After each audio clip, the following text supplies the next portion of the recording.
Thomas Paine, Thomas Paine, Thomas Paine, Sam Adams, Sam Adams, Sam Adams, Benjamin Franklin, Benjamin Franklin, Benjamin Franklin. These men spoke up for what they thought was right. From their courage came such documents as the Declaration of Independence and the Constitution of the United States. From their willingness to speak what was sometimes unpopular but right, we enjoy such liberties as freedom of speech, the right to keep and bear arms, and freedom of religion. There are those who still wish to oppress our freedoms, and there are still patriots willing to stand up and defend life, liberty, and the pursuit of happiness. Men like Zeb Bell, who honor our founding fathers and what they stood for. It's now time for Zeb at the ranch, speaking up and defending your freedoms. Brought to you by Magic Valley Les Schwab Tire Centers and all of the other great advertisers on the program. And now, Zeb Bell. James Corden said this on a late-night TV show about a month ago. The new iPhone is pretty incredible. Experts say it's going to revolutionize the way we ignore the person standing right next to us. That's true. Good morning, everybody. And here we go with Kate Smith and God Bless America, followed by a Patriot with our Pledge of Allegiance. Come on, call in. Here we go. And to thank you very, very much to Kate Smith, always doing a great job here every morning. I'm Zeb Bell, Zeb at the Ranch with our major sponsor, your Magic Valley Les Schwab Tire Centers, all 7 locations telling you to get ready for winter driving. It's going to be here. And don't forget, too, some of our great advertisers like Western Waste Services, always at your disposal. Call them at 734-6969. Right now, without any further ado, let's go to the phone line and have our Pledge of Allegiance. Good morning. Good morning. Are you there? Allegiance to the flag of the United States of America and to the republic for which it stands, one nation under God, indivisible, with liberty and justice for all. We must have had a loose wire at the beginning. I won't even go there, Zeb. I didn't want to. All right, Dougie, have a good day, buddy. Thank you so much. All righty. Hey, let's go to the weather forecast right now. K&R Rental at 256 South, 300 west of Hebron. Number to call, 678-3122. Why do you need to know these people? Because they're the best at supplying tools and equipment for whatever job you have to do and finish. I'll tell you, they've got the best of rental tools and equipment with all the top name brands. They open up early in the morning, Monday through Friday, 7 to 5:30, Saturday 7 to 2. K&R Rental, 678-3122. Right now, here is the weather. Enjoy the rest of today because tonight and tomorrow it's all going to be changing. We do have a 20% chance of rain showers for today, but still partly cloudy skies, a little bit on the breezy side, high of 52. Now tonight, that's when it's all changing. 70% chance of rain showers in the forecast. Going to be breezy as well, low of 40. Tomorrow, rain showers, 60 to 70% chance lasting all day tomorrow into the evening. High of 53 with an overnight low of 34. For Friday, 20% chance of rain and or snow showers in the forecast. Still going to be breezy, high of 40. Partly cloudy for Friday night with a low of 23. And for Saturday, back to sunny skies and 40. That's your weather for Zeb at the Ranch. What are you talking about, Willis? Snow? Yeah, that's right. There we go, maybe. Hey, the weather brought to you by K&R Rental. Roger and the crew at 256 South, 300 west of Hebron. They're listening right now. You better believe it. They're open already at 7 a.m. You better get over there and get the tools and equipment you need to get the job done. Okay? K&R Rental, 678-3122. Holy cow, we got a busy day coming up today and tomorrow, and I want to remind you that tomorrow is Lunch Bunch. It's our November Thanksgiving Lunch Bunch, and I invite everybody to be there with us at Denny's Restaurant, 611 North Overland in Burley. Now, we're going to get there and start right at 11:30. I hurry. And we're going to have a lot of gift certificates to give away for door prizes from our friends at Walmart and Smith's Food, Hanson Mortuary, Stokes, Doug Martin. You know, I really can't thank enough these people that are so supportive of our lunch bunch, and also from Denny's. We've got a whole passel of things to give away at America's Diner, Denny's Restaurant, 611 North Overland in Burley. And if you're in Twin, they've got another location at 291 Pole Line Road in Twin. It's true, they are America's Diner, the absolute best of food, nicest people in the world at Denny's Restaurant. Yep, lunch bunch tomorrow at 11:30. I got a whole passel also. I love that word, passel. I've got a whole bunch, I'll change it, to tell you about. Christmas concert is coming up, and I wanted to give a little heads up on this. The American Falls Community Choir, directed by Dan Bowman and accompanied by David Bowman, will be presenting their annual Christmas concert at the Rupert United Methodist Church on H Street in Rupert on Monday, December 11th, coming up in just a matter of weeks at 7:30 p.m. It's a community event, and a love offering will be accepted. Don't forget to put that on your calendar. And we also want to remind you about Ramsey Heating and Electric. Hello, Ramsey's. I mean, Rita will be here later on this morning at about 9:30, but if you need anything for heating, electrical, cooling, whatever, they've got it all. All of it right there. What a warehouse and what kind of an inventory. I mean, man, they can help you at Ramsey Heating and Electric, 2600 Overland Avenue in Burley. The number to call, 678-0459.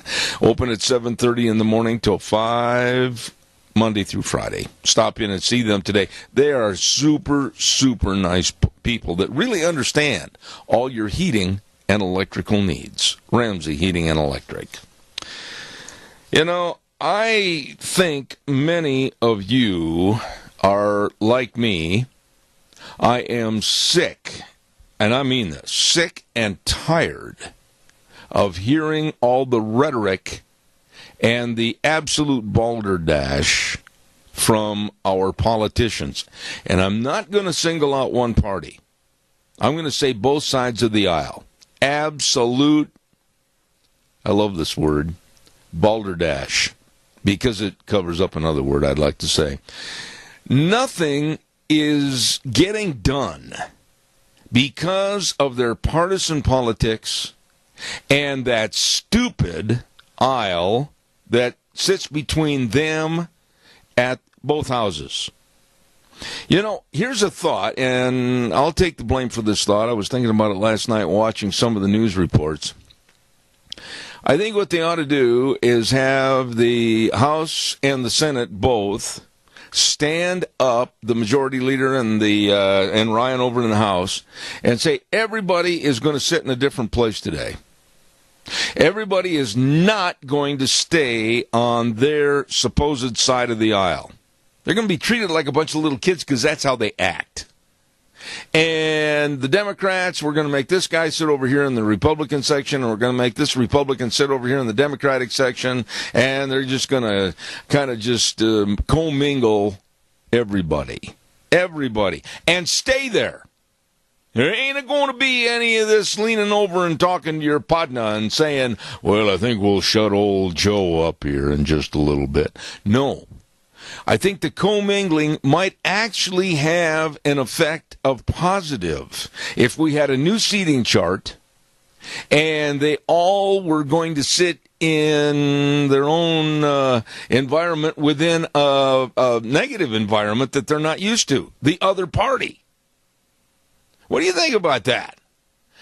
Maybe it might open both sides' eyes to the point where they're saying, well, you know, I hadn't looked at it that way. Maybe I better stop my partisanship and really think about my constituents. Woo! What a novel idea. Caller, I'll be right there. Don't go away. I want to remind everybody about Pomerell Place, a place for senior living. I absolutely implore you to get a hold of them.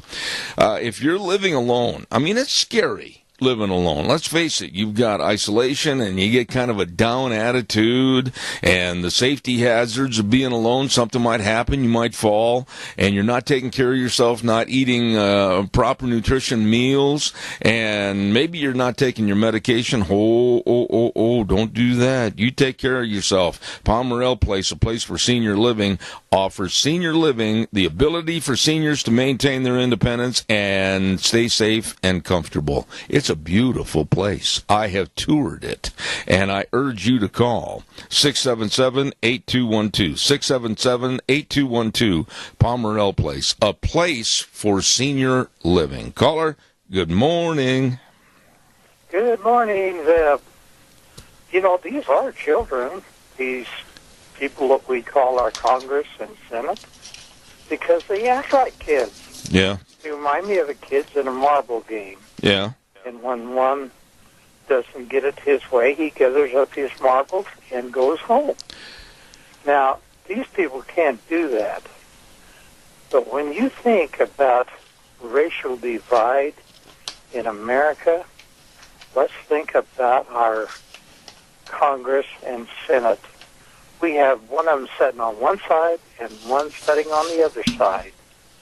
And I'll tell you what, this country is divided about 50-50. Yep. And that's far worse than the racial part. Well, I'm not going to say it's divided 50-50. I'm not going to go that high in the numbers. But what I am going to say is that our Congress and the representatives and the senators could do a lot to create less tension just by using their heads instead of, well, whatever other part. But anyhow, I absolutely think that we need to commingle these guys and say enough is enough. You're not going to sit on your respective sides. We're going to all commingle together. We're going to try to come up with some really good ideas and themes on how to solve the problems. Get to work. Like Trey Gowdy was on this morning, and they had his opposition, speaking against him, and he said, well, I'm not going to argue with him because he is a heavyweight champion, Well, it wasn't his opposition. Go there. Yeah, But Keith. that was kind of a humorous thing. Keith, wait a minute, Keith. Need a little more humor. I agree with you, but wait a minute. It wasn't Gowdy's opposition. It was a member from his own party. It was Jim Jordan. And Jordan was a three-time NCAA wrestling champion, and it was a member of his own party that in a very subtle way, Gowdy was trying to chastise him because he really did verbally try to assault and attack Jeff Sessions yesterday. I thought it was needless. It didn't have to happen. But anyhow, I do appreciate your call, old buddy. You're always there early in the morning. God bless you and have a good day. Okay, we'll look forward to hearing the rest of the story. Thank you. Caller, I'll be right there. Stand by. Don't go away. I want to remind everybody about doing a job that you and I don't want to do. No! I don't want to go out there and pump a septic tank. I don't want to go out there and clean a sewer and a sink drain line. Not me. Anyway, they do the job you don't want to do. Who is it? Dino's Septic Service in Rupert. These people are fast. They're fair. They're friendly. I can attest to that because they've done work for me. I know they do a good job. All you have to do is call them at 436-6526 or 678-1638. They are the best at what they do in serving you with that great big truck that says, smells cargo on the way. Dino's Septic Service in Rupert. Get a hold of them today. Caller, good morning. You're on the air. Yes, good morning, Zed. Hello. I'd like to know how many people are actually aware that our country is being taken over step by step with no opposition. I wonder if the politicians up there are aware of the fact that we're going under slowly while they're doing all this infighting. You know, Tony, you bring up an interesting point, and with all of my contacts back in Washington, D.C. and New York, I have a tendency to say this to you, and I dare somebody to correct me on it. Even though our congressmen and our senators are involved in the news of the world and our country every day, many of them really are naively stupid about knowing what's going on. Yeah, I believe that. You know, when I heard Jeff Sessions yesterday, I'm just wondering if he took the Fifth Amendment. Really. I'm going to tell you my take on Jeff Sessions yesterday, and it was because of one of the Democrats that was assaulting him verbally with a barrage of questions. He would not let Mr. Sessions answer. And by the way, keep this in mind. Jeff Sessions is from Alabama. He talks in a slow Southern drawl. That is his makeup. He's not rapid-fire machine gun in giving back answers. And this Democrat that was just really picking on him and going after and not giving him time for answers, somebody should have walked up and threw a cold jar of water in his face because he was way out of line. Yeah, but, you know, Jeff Sessions has to get over this thing that he can't remember this and he can't remember that. You know, people get the impression that this guy's going senile. He's not being able to do his job. No, I agree with that. Okay, but now I'm going to put you on the spot. I want you to tell me what you and I talked about 2 years ago at that Christmas party I had here in my home. I can't recall that. Aha!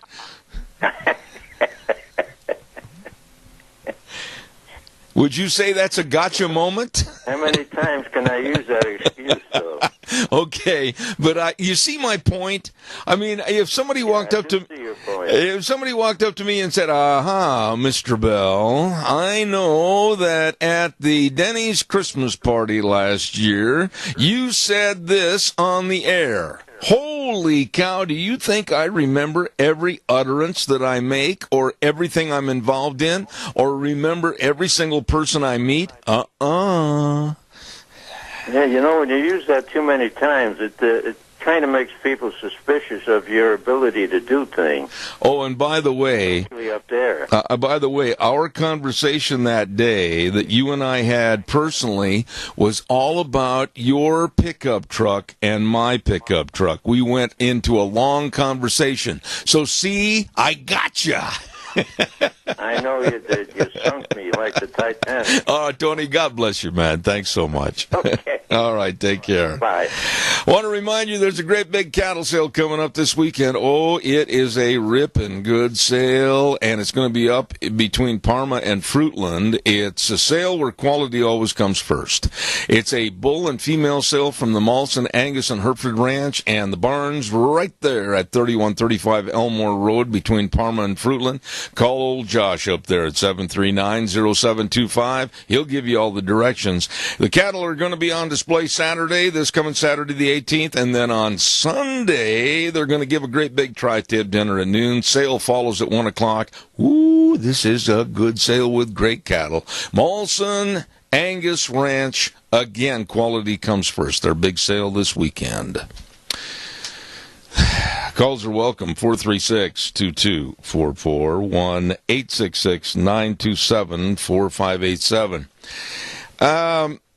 I really was yesterday upset that any magazine, whether it is Time magazine that gives out awards for the Time Person of the Year or Man of the Year or whatever, it doesn't make any difference, but GQ magazine giving the Man of the Year and the cover photo to the absolute destitute of any common sense, destitute of ever having to have worked for a living, Colin Kaepernick. Here is a punk troublemaker. I don't like the boy. I don't like him. I never did like him. I think all he did was stir up trouble. He stirred up racism. He stirred up hatred of our police, which by wearing those policemen like pig socks at practice sessions for the 49ers and everything. Maybe it's petty to you, but it's not to me. It's about high time that we had respect for our military, our police, and private citizens that have done amazing things. You know, when you start talking about the military and policemen and private citizens that have just gone over and above the call of duty to serve their fellow man, maybe it's in the time of an emergency. Maybe it's something to do with health issues. Whatever the case may be, there are a lot more, everybody's more qualified to be a cover man on GQ Magazine Man of the Year other than Colin Kaepernick. And you know what really bugs me and disgusts me is that some of the left involved in sports today and some of the left involved in the news media are hailing Colin Kaepernick as a hero. That just should tell you how despicably stupid we are as a society. There's a lady that writes for the USA Today, Nancy Armour. And in my opinion, Nancy, on a 1 to 10 scale, 1 being really dumb and 10 being halfway stupid, she's way over the chart. She writes, and she's just enamored. Oh, my, she loves Colin Kaepernick. She loves the movement that he started. And I think it has got to stop. Somebody said to me the other day, they called me on my cell phone. I don't know who it was. And they said, well, you're an advocate of free speech, and here you are trying to stymie their free speech. I said, wait a minute, no. It's not free speech when you see a tearing, a rifting, a destruction of the values of our country, the values of that great Constitution, and the respect for the people that have given their ultimate, their lives, for us to live in the greatest country in the world. And quite frankly, it wouldn't bother me at all. I've said this on the air not too long ago, but being involved in the rodeo business, I'm pretty doggone proud of the contestants. And when that national anthem is played, those hats come off, they stand there, they respect our flag, they respect our country. You won't find Colin Kaepernicks in that industry. And I've maintained for a long time that if I ever see, I'm not announcing anymore, I've retired, but if I ever saw a group of people or 1 or 2 people just take a seat, take a knee or whatever in the grandstands, it wouldn't bother me at all to send over some great big 6'5" bulldoggers to maybe give them a personality adjustment. I love this country. It has provided me so much, and I'm so thankful. Calls are welcome, 436-2244, 1-866-927-4587. I want to remind you about Burley Physical Therapy and Rehabilitation, 1263 Bennett Avenue, Suite 2 in Burley. Number to call, make an appointment. They can and they will help you get back to being you. 678-1191. That is the number. I know maybe you've taken a little spill, fell down the stairs. Maybe you've had a broken bone. Maybe you've had surgery, whatever. And you're a little stiff and sore, Bunky. Well, they can help you. And they know all the exercises, great physical therapy staff, and of course they've got the hydrotherapy pool. Wow, they help me, they can help you. Burley Physical Therapy and Rehabilitation, 1263 Bennett Avenue, Suite 2 in Burley, 678-1191. I'll tell you what, we got to get Nick Greenwell back on the air again. Deanne, if you're listening out there, we'll give him a call and do another segment. Great guy, really knows his stuff. Oh, and let's see, what else have I got to tell you about here real quick. Sophie's with their cookies. Every Monday, we give away a dozen cookies to Sophie's Chatterbox, and next Monday will be the same. We'll give you a chance to win a dozen delicious cookies from Sophie's Chatterbox right on the square in Rupert. Oh, I'm telling you, these are wonderful people. I know the family, and it's a wonderful restaurant and bakery at 530 East Street in Rupert. Sophie's Chatterbox. Don't forget to be listening next Monday at 8:30. Okay, calls are welcome. 436-2244, 1-866-927-4587. I can't believe this. I got to tell you about a hotel. And I got it all right here. Deanne really helped me this morning get this information because I'd heard about this, and I scratched my head and I said, you have got to be kidding me. Really? Is the left going this far? Yep. They are building a hotel in Washington, D.C. that is a safe space for the left. Yeah.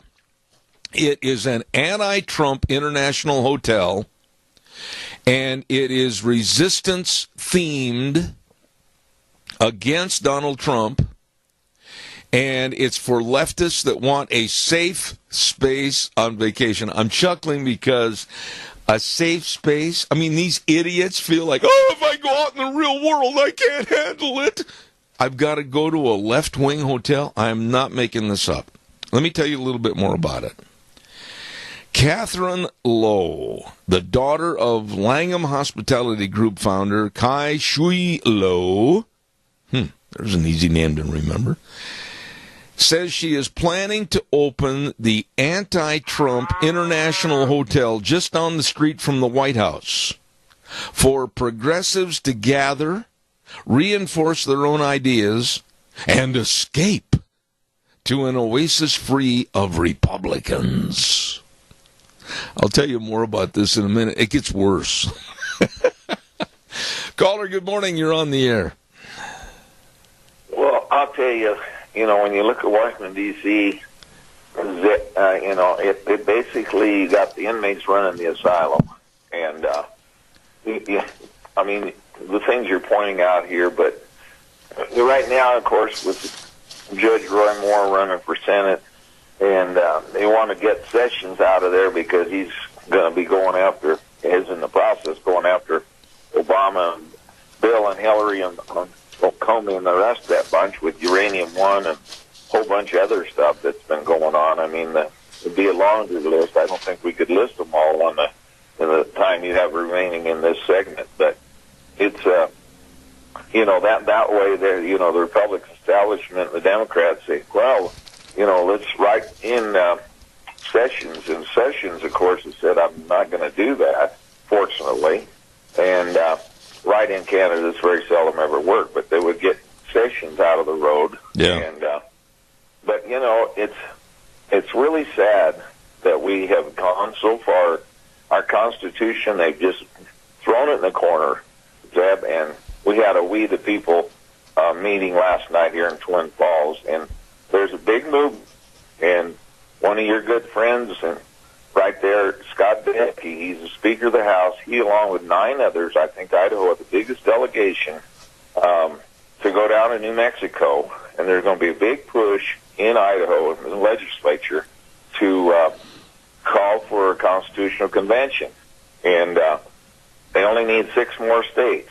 And Idaho is a target state, and all these groups have been coming in here, and they voted it down big time, but it just keeps coming back, and we need to make sure that all of our representatives and senators that are going up to this legislature realize that we do not want this. We've only had one constitutional convention, and that was to, revise the Articles of Confederation, and of course we got a whole new constitution. Hurry, Adrian!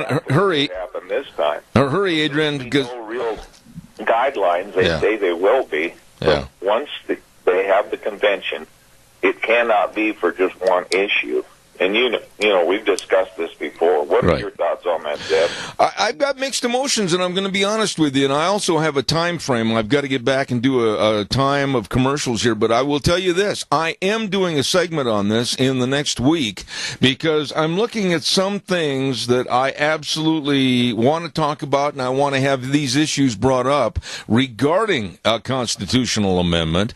And I'm going to invite you on the program to talk about this. But right now, I've got to get some commercials in that I'm 5 minutes late on. Adrian, keep in touch with me, call me, and we'll get this set up. We need to be aware of this because we do not want to have a constitutional convention for any. The liberals have been trying to, get their hands. It goes clear back to the early 70s with the Equal Rights Amendment, and we fought that. We fought.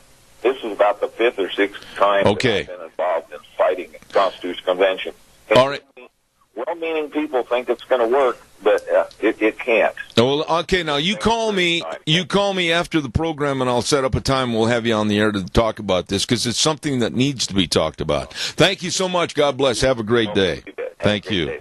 I'm going to have him on the air. We're going to talk about that. I am running late. Hey, I want to remind you about the Urgent Care Minute.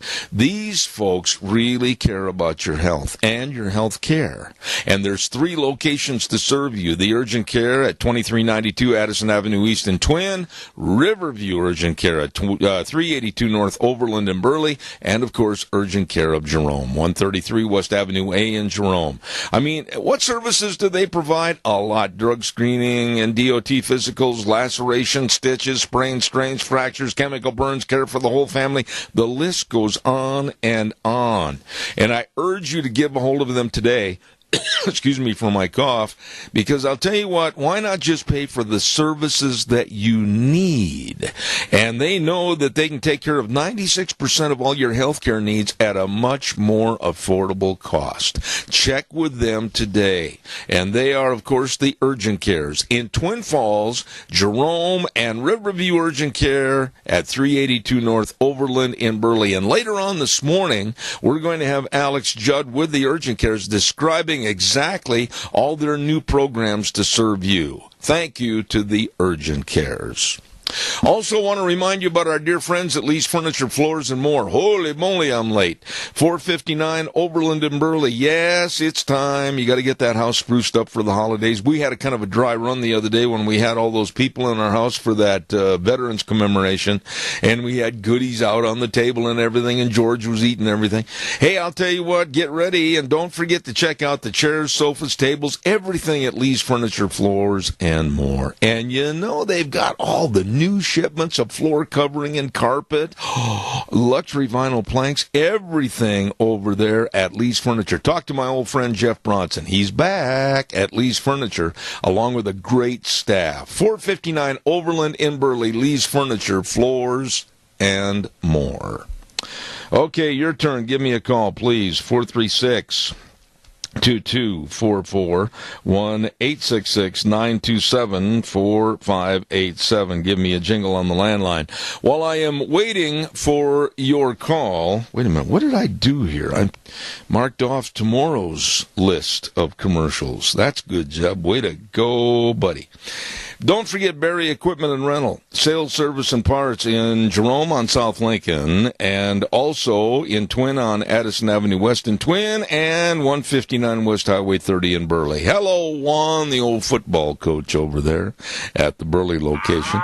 And they've got all the equipment rentals, retail equipment sales. Oh, they've got all the Bobcat excavators. They got them in all shapes and sizes, and you don't know how to run one, Bunky? Well, they got a big sandbox out behind. They're going to turn you loose, and they're going to teach you. Absolutely. So stop in today for all the equipment to get the job done right. Barry Equipment and Rental, South Lincoln and Jerome, Addison Avenue West in Twin, and 159 West Highway 30 in Burley. Barry Equipment and Rental. Caller, good morning. You're on the air. Top of the morning, laddie. It is, my friend. Hey, the deal with Jeff Sessions, all these questionings and what they're doing, I've heard a couple other people comment about it, and I tend to agree that basically they're there to perform for the camera for their re-election campaign next year to show what they've done and what they're doing against this Trump administration. And Sessions himself, he better have a lot of stuff going on in the background, because he's not letting us know what he's doing, which possibly a good thing. You know, unlike that last DOJ, she was right out there and telling everybody that she was after this person, that person. But I think the proof will be in the pudding when some of this stuff starts to come to fruition. I think you're on the right track here, but I'm going to state it this way. Maybe you don't agree with this. I'm going to revert back to what I said about 10, 15 minutes ago, that Jeff Sessions, being from Alabama and being from the South, has a Southern brogue and accent and a slow-speaking manner, which you'll find, and this isn't derogatory. As a matter of fact, I really think these folks have a very admirable way of speaking.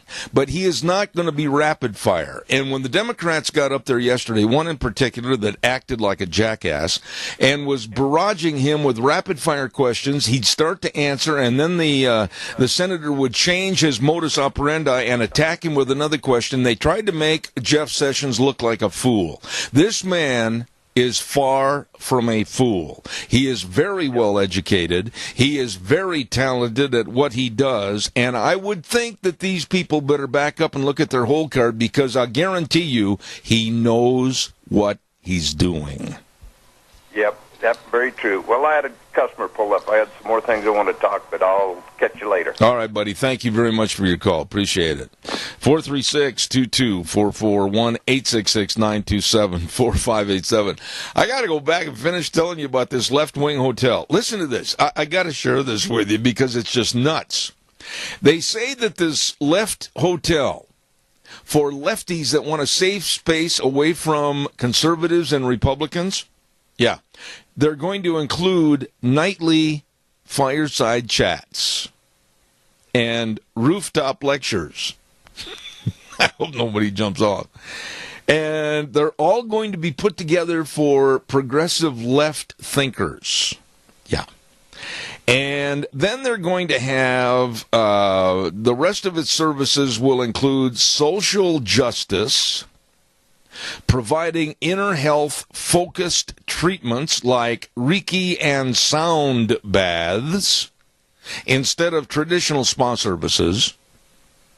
And they've hired a bar manager that cares deeply about social justice. Oh, but what about the restaurant? Oh, please let me tell you. The restaurant will serve food from an on-site garden. Ooh. And the rooms will feature organic mattresses. I bet you can't wait to lay down on that. And they're going to have, rather than liquor-filled mini bars, they're going to provide activist toolkits. I got to think about that one for a minute. And they absolutely do not want any infiltration of the right. It's all going to be for our left friends that just absolutely want to be tucked in at night like little bitty snowflakes, and then somebody turn off the light and say, nighty-night. What a bunch of idiots. I tell you, I laughed like crazy. And this is for real. This is absolutely for real. They're going to build this in Washington, D.C., as I said, just down the street from the White House. And just at the time you thought it couldn't get any dumber. Wrong. Calls welcome, 436-2244, 1-866-927-4587. Hey, the Bennett Boys Auction Service going to have another great big sale coming up this next Saturday, the 18th, Heil Reduction Auction. It's located over in Gooding, Idaho. From the stoplight, go west 1 mile to 1800 east, and then north 1.5 miles. You can't miss it. Look for the signs. Lunch by the Cook Shack, and they're going to have tractors and hay and equipment and ATVs and generators and all kinds of good stuff. And this sale is going to start at 11 a.m. Saturday, managed by the Bennett Boys Auction Service. Don't forget, no sale too big, no sale too small. The Bennett Boys can sell them all. Joe Bennett and his mobile phone, 539-0111. Don't forget, big sale coming up on Saturday. Caller, good morning. You're on the air. Good morning again. Yes, sir. You know, this Jeff Sessions deal is very interesting because if you read between the lines, he's telling these people who are quizzing him and trying to throw him off track that there is people investigating this.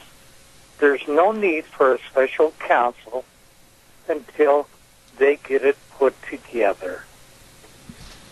Yeah, I agree. And, you know, for what he's... I just can't explain how stupid these people are that are running our country. Can't they see that? You know, he's taken a page out of Trump's book where don't tell the enemy we're going to bog you at 2 o'clock in the morning. Yeah. Because that didn't work for Obama. and it's not going to work for anybody else. You know, why should he expose himself to all of these things when he doesn't have all the facts yet? Amen. You know, I would have, if it would have been me, Deanna and I were talking about this yesterday, if I were Jeff Sessions and I was being grilled by this very obtuse, very arrogant Democratic senator that wouldn't ever let me finish an answer, I would just say, "Stop, Mr. Senator, and be quiet for just a moment. You have asked me 37 questions and not allowed me to answer one to my capabilities and with my honesty on this subject. If you will please just shut up and let me answer one at a time, I will give you the answers that you're looking for." And you know, that's what I think some of these people need to do at these hearings, is just look at these senators and congressmen and say, "Shut up and let me answer, and I will not say another word until you respect my ability to answer your question." Are you there? I guess he hung up. All right, caller, I'll be right with you. I got to get a weather forecast on here. Hold on. Keith, I don't know where you went, but you went out someplace in Radio Land. I was just giving you my response about what happened with Jeff Sessions yesterday, and he's gone. Hey, don't forget our weather brought to you by Mount Harrison Audiology and Hearing Aids with the lovely Dr. Christine Pickup, Doctor of Audiology, and they're right behind the Minidoka Hospital across from the emergency room. Number to call, 312-0957. And they are really, really gifted with knowing all about sound, all about hearing, and if you're having a diminishment of hearing, I urge you to give them a call and set up a hearing screening, 312-0957. Right now, here's Gina with the weather. Enjoy the rest of today, because tonight and tomorrow it's all going to be changing. We do have a 20% chance of rain showers for today, but still partly cloudy skies, a little bit on the breezy side, high of 52. Now tonight, that's when it's all changing. 70% chance of rain showers in the forecast. Going to be breezy as well, low of 40. Tomorrow, rain showers, 60 to 70% chance lasting all day tomorrow into the evening. High of 53 with an overnight low of 34. For Friday, 20% chance of rain and or snow showers in the forecast. Still going to be breezy, high of 40. Partly cloudy for Friday night with a low of 23. And for Saturday, back to sunny skies and 40. That's your weather for Zeb at the Ranch. And brought to you by Mount Harrison Audiology and Hearing Aids, the lovely Dr. Christine Pickup. Oh, she knows sound. Oh, she knows all about hearing. Help me can help you. Don't forget, call for an appointment today, 312-0957. I don't know what happened to Keith, man. I hope you're all right. All of a sudden, the phone went dead on your end. Anyway, I appreciate your call. Calls are appreciated and welcome. Give me a jingle at 436-2244, 1-866-927-4587. In case you were not aware of it, we have a state senator that we are all very proud of, and I am one of those people. He's been on my program many, many times, and he's been so available to help with different projects and provide information. And I'm talking about our state senator, Kelly Anthon from Rupert. He was recognized. There was an article in the paper this morning, and I'm glad they put this in there. He was recognized by the Office of the United States Secretary of Defense for his support of military personnel and veterans groups, and he received the Patriotic Employer Award for his work at the city of Rupert and for supporting employees who serve in the National Guard and Reserve Forces. Kelly is the epitome of what we want, what we need, and are blessed to have working for us. And I mean this, I'm not singling him out, because we have other great legislators like Representative Fred Wood and former Representative Bert Stevenson and Speaker of the House Scott Bedke from our area. But, I mean, Kelly has just done a yeoman's job of being there when he's needed and supplying information, and this award could not have gone to a better person. Congratulations to Senator Kelly Anthon. And I mean that. I really do mean that. Nobody twisted my old left arm to have me say that. That's from the heart. Calls welcome, 436-2244, 1-866-927-4587. So the students at DePaul University, yep, listen to this one. The Young Americans for Liberty, a conservative organization, wanted to host a free speech ball last month in October. And they were all set to do this. What was going to happen is Thomas Berry, a senior at DePaul, and the founder of the Young Americans for Liberty, submitted a request to the university this year to, listen carefully, roll a 9-foot inflatable free speech ball around the campus, and then passersby could write messages on the free speech ball, and he thought it'd be kind of interesting to find out what people's thoughts are and to hear and read what they thought of the United States and what they think about going to school and being a student at DePaul University and about our government and everything else. Well, listen to this. 4 days before the event was to take place, DePaul's Associate Vice President for Student Affairs informed him that you better deflate the ball. Can't do it, because the ball would create an environment of hate. I just can't believe the left. They are a bunch of absolute chicken easy zub. And this gentleman, Barry, was told that if he continued to organize the event, the school administration would halt the event and make sure all the individuals involved would be held accountable for their actions. For rolling a ball around campus on Free Speech Day? Oh, boy. Caller, good morning. Help me. You're on the air. Yeah, good morning, Zeb. You know, you're giving the wrong phone number for your call-in now. It's 208-436-2244. You need to change that commercial. It's not a commercial, Jerry. And, quite a while ago you rambled on 3 or 4 subjects. And I'll be quite honest with you, I haven't been able to pay attention because I've been waiting to get on. I wanted to make a comment on Jeff Sessions. This is a tactic of the Democrats overriding the guy on the other side. They just holler and scream, and they say nothing. That way nobody gets anything accomplished or anything done. And it's just, a ridiculous thing to me. If it's on the news, I'll just turn it off. I don't care to hear them stand there and one guy override the other so you don't know what either one of them are saying. It just upsets me to no end. And the other thing I called in on was this hotel. Do you think they're going to be building them everywhere? And if they do, how are they going to have people occupy them? Because most people wouldn't put up with that.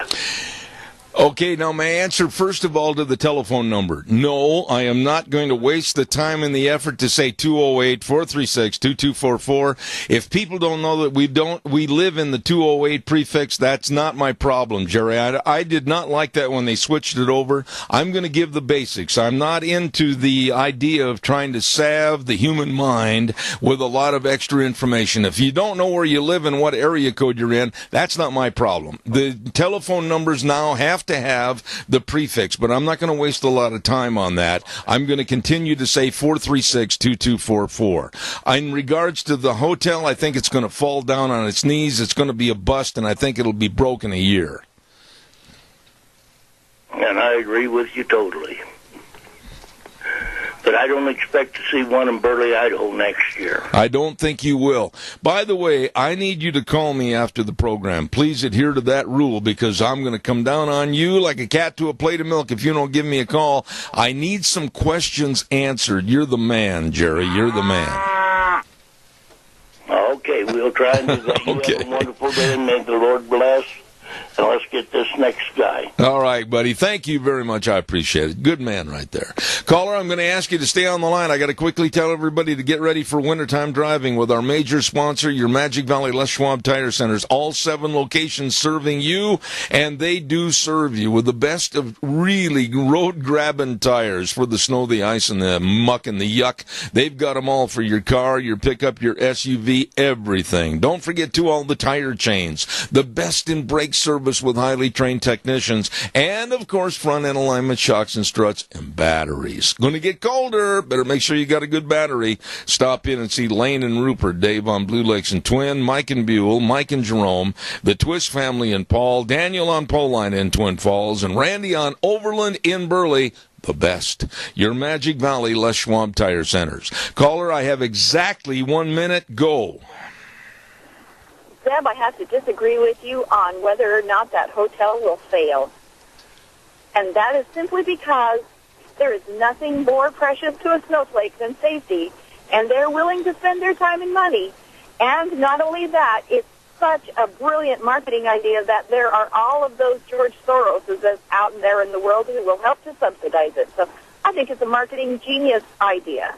Well, I can't wait to see how it goes. We shall see what we shall see. God bless you for your call. Thank you. Bye-bye. Nice lady.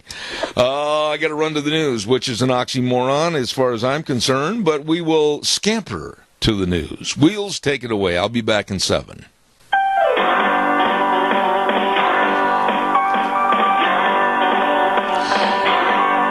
Oh, can that guy play that piano? Woo, man, did you hear that? Wow, I love that music. Good morning, Zeb at the Ranch, and of course brought to you by our major sponsor, your Magic Valley Les Schwab Tire Centers. All 7 locations serving you, and of course some of our great advertisers like Western Way Services. From the canyons of the Snake River and all across southern Idaho, we're always at your disposal. Western Way Services, we care about our community, our resources, and this great land. Western Way Services is lending a hand, always at your disposal. Western Way Services. Oh my goodness, the garbage has been piling up, and old Fred says, I haven't had time to go to the dump. Well, you don't have to worry about it. Just call Western Waste Services. They will get your garbage. Sign up for their weekly route service, and you can sit there and wave at the drivers and wave goodbye to your garbage. It's gone. It's out of there. So easy. Western Waste Services. Call them today at 734-6969. It's true. They are always at your disposal. Western Waste Services.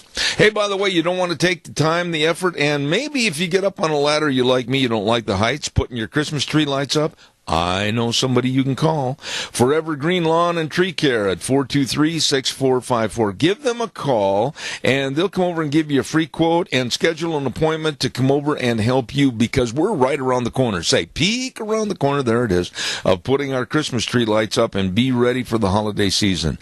Don't forget to let the Forever Green's experienced staff help you out. Call them today at 423-6454. Also want to say thank you to our dear friends over at Hanson Mortuary, Joel Heward, his family, and his staff. You know, they are the epitome of service to you and your family, and they do so much for the community. I urge you to give them a call and find out a lot of information that all of us need to get, and that's the pre-planning of funerals. Please take my advice and give them a call at 436-5636. They always treat their folks and their staff and all the people in this area with the highest ethical standards with unquestioned integrity. Don't forget, Hanson Mortuary at 710 6th Street in Rupert. Number to call, 436-5636. Last but not least, before we run down the phone line to Dave Bigo, there's going to be a ripping good livestock sale coming up on this Saturday and Sunday. Sunday's the big day of the Molson Angus Ranch. Great big bull and female sale. Quality always comes first. We're going to have Josh on the air with us in about 45 minutes, as a matter of fact. They're going to have range-ready bulls. They're going to have some young 2-year-old bulls. They're going to have a lot of great female calves and heifers. I'm telling you, this is a ripping good sale. Saturday, the display. Sunday, the big sale. Don't miss it up at the Molson, Angus, and Hereford Ranch, 3135 Elmore Road between Parma and Fruitland. You be sure and be in attendance. What's the matter, Deanne? It's going to be on. What? Maggie. Oh, I know. Okay, you didn't tell me. Oh, Maggie's going to be on the air. Okay, well, good. We've got to change. Josh isn't going to be on, but Maggie's going to be on. Okay. Well, we know who's on the air right now, and he's waiting, chomping on the bit, and that's my dear friend back in Indianapolis, Indiana, and that's Dave Bigo. Good morning, Captain. Good morning, Zeb. How you doing this morning? Oh, just peachy. I mean, my goodness sakes, the weather is taking a little bit of a turn to act more like fall. How's everything back in Indianapolis? Well, Zeb, I have to be honest with you. I just got an email a little while ago that a good friend passed away yesterday, and he was actually the first customer of my janitorial company, EMS, that I started. And he was also my insurance agent. Oh, my goodness. Helped me get started. And he passed away yesterday. So it's sad. You know, it is sad because I can remember some of the people that really helped me get started in this business and start to flourish in this business. And you always want to look back over your shoulder and then stop and say thank you. And I'm sure you have many, many times. Yes, and I know his son, who lives up here in Indianapolis. This fellow Charlie Madden, he was down in Florida, and I think he just either turned 90 or was about ready to turn 90 years old. Oh my goodness! And, it's sad, but hopefully he's in a better place and he's not suffering anymore, because I know he had some problems. And yeah. I've got a picture here in my office of him and my dad, who passed away in August, and me and another gentleman that were members out at Maple Creek Country Club, which we own. This was about pictures pretty close to 30 years old. Oh, my goodness. Looking at us, and losing 2 out of them is sad. That is sad, but you know something? You've got great memories, and you've got great thank-filled memories because of all they did to help you where you are today. Well, that's exactly right, and I thank them for that. All right. Now, I want to compliment you on the Devil at Our Doorsteps blog, written by you, and it was an excellent article called The Death by a Thousand Cuts, the campaign against President Trump and the United States of America. I really read this twice, as a matter of fact, highlighted many, many of the statements. Why don't you give us a general synopsis of this blog?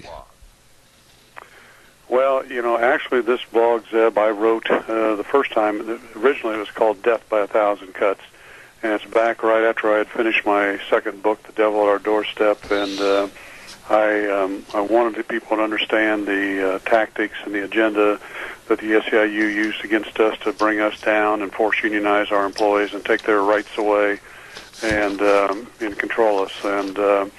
And then with what's going on in America today with President Trump and things, the agenda against him in this country, I felt like I needed to rewrite this and use a lot of the things I pointed out in that first blog and this blog, and wake up the American people that these people, the far left, Soros and the SEIU and other unions and Obama, their goal is to bring this country down and turn us into a socialistic, communistic country.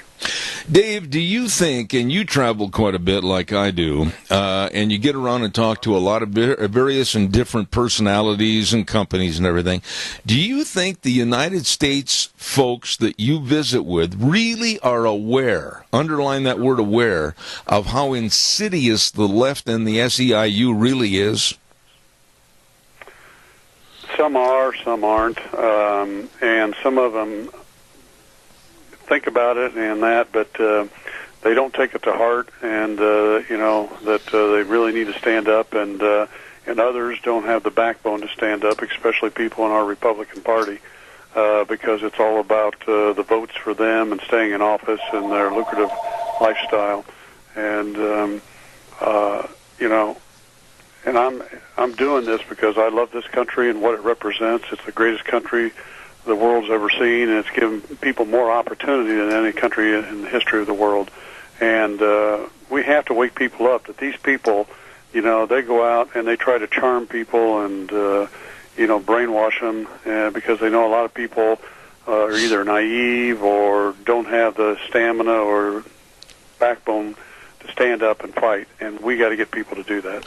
Dave, why don't you take a little time, if you would, and I noticed in your article that, of course, you were talking about the SEIU, and you were talking about their malicious tactics, using your words, and the scare tactics and everything else. I mean, a person like me, or Sean Hannity, or you, we've all been subjected to this, to where they'll come in with a campaign of, we're going to get you blown right off the air, or we're going to shut your business down, or whatever. We're going to cancel all your sponsors, etc. I mean, these people are pretty well orchestrated in closing people down. Yes, they are. But as I've said many times, and I've said when I've spoke and been on radio and even TV, is that what you have to do to these people, and you have to do it in a professional way, you have to expose their lies with true, detailed data and in a professional manner, and they will start backing off. And, I did several debates against the SEIU when they attacked me, and during the debates, when I brought things up that were truthful and that they couldn't, turn down, they just kind of slunk away. And this is what Americans need to understand, and not worry about the backbone problem. Just stand up to these people, because the truth is, these people are bullies. They don't have the backbone. They use these tactics to get us to, step down and get out of the way and let them take over. And it's time that we realize that. You had many bullet points in your article, and all of them are worthy of discussion, but I'm going to pick out a couple of them. They, being the SEIU and the unions and the thugs that are there, they prey upon the innocent and naive with the promise of social justice. Explain that a little bit. Well, it's these things, like when they came out against us, they came out and, we're going to make sure you get free health care, free benefits, and, we're going to make sure that you make more money, and that redistribution of wealth, and you're going to have more say-so, and it just goes on and on and on. And it's all these promises of free stuff and that, and, especially younger people, millennials and that, these people don't have the experience to understand these people are just lying to them, and they do this on purpose, and they know that they'll get a large contingent of these people. And then the other thing they do to them is, they'll put cash in their pockets to go out and parade around and support social justice. So these people think, oh, they are right, they're giving us money to do this stuff, and it's really not about social justice. What this is all about at the end of the day is them controlling these people and being able to control this country.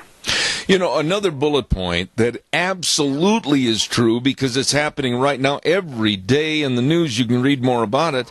They attempt to divide the American people by race, gender, and sexual preference. This thing is escalating. It's getting worse. It's brewing over like a hot cup of coffee, and it's spilling out and burning the American public. Explain that one a little bit.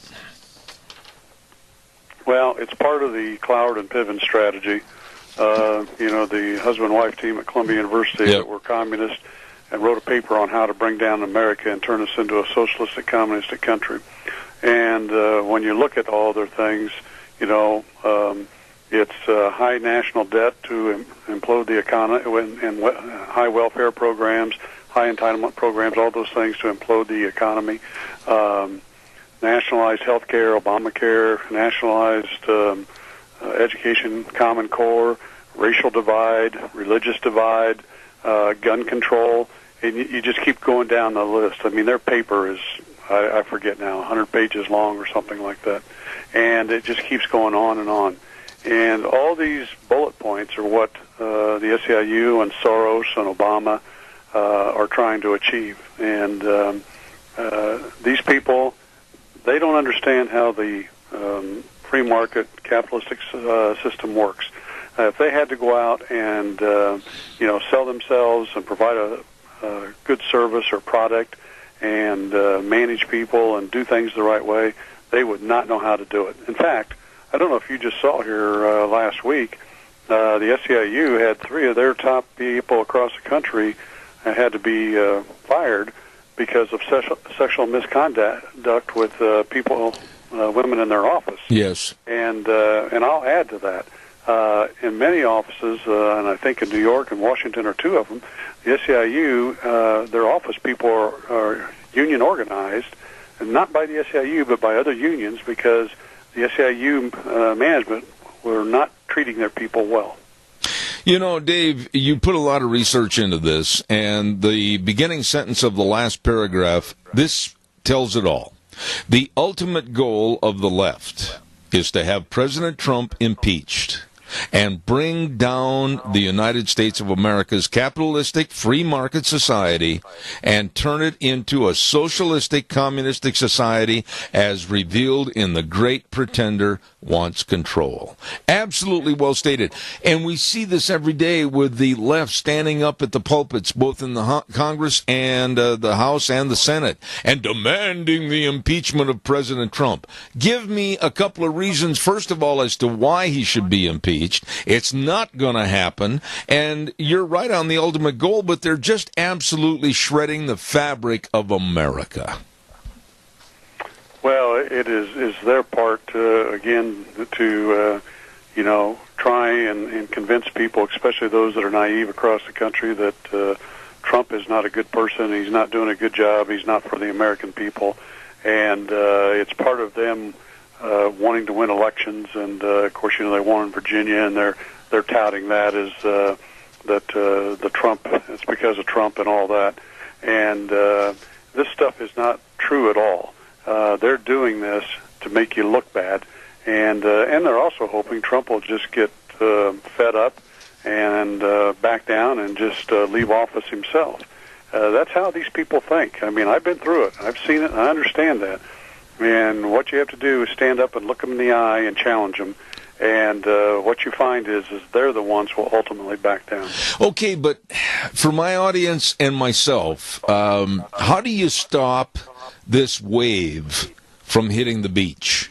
I mean, what do you do? How can we as conservatives, how can we that believe in the Constitution and the national anthem and our great country and all of its value, how can we stop this onslaught of a cancerous movement that's tearing this country apart? Well, the big thing is to get people to wake up and understand what's going on and not to support these people and their agenda, and to back away from the mainstream media that supports them, and as they start losing revenues and votes and things like that, things will change. And we, people like you that have your radio shows and other people that are writing about it, we need to continue that, and we have to overcome the lack of support from the mainstream media, who is being controlled behind the scenes by the unions and Soros and others. How can people get your blog, Dave? Go ahead and tell everyone, if you would, please. They can go to thedevilatOurDoorstep.com and read my blogs on there and get a copy of my book. And I wish everybody would read my book, because I think it tells them, it gives them the agenda and the tactics that's going on in this country today, and in more detail, and some of the stories they'll hear of how they attacked me and my family and my business and my employees and customers and vendors and all that, I think will just absolutely shock them. On another subject, before I let you go this morning, my jaw dropped when I heard this the other day, that GQ magazine has decided to name as their cover story and Man of the Year Colin Kaepernick. And I thought, how low can you go? Oh, I know, it's crazy. And again, I think this is control behind the scenes of the media by the unions and the left. And, and here's the interesting thing.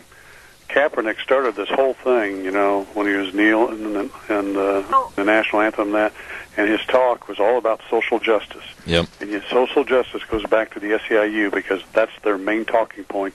That's what they use to try and brainwash American people.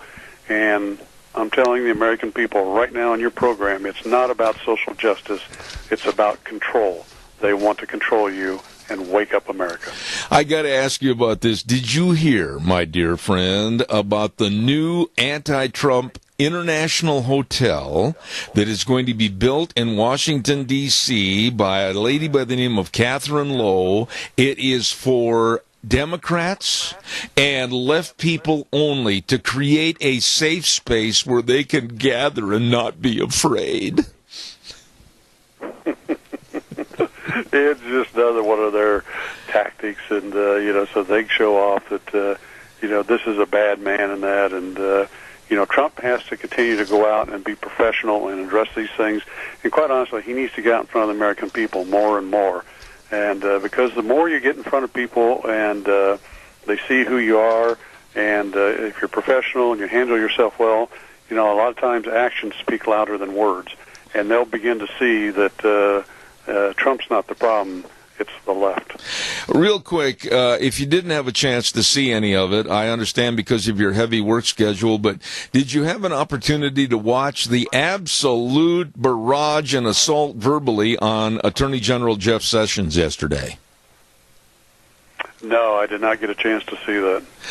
The Democrats just were assailing this man, and they were asking him questions rapid fire, and because of his southern accent and his slow-speaking manner, he'd start to answer, and then they would say, well, now, you didn't say this, and you didn't say that, and they just kept up the barrage, and I think it's high time for some of these people like Jeff Sessions and others to look these senators in the eye and say, Mr. Senator, shut up until I answer the previous question. What are your thoughts about that?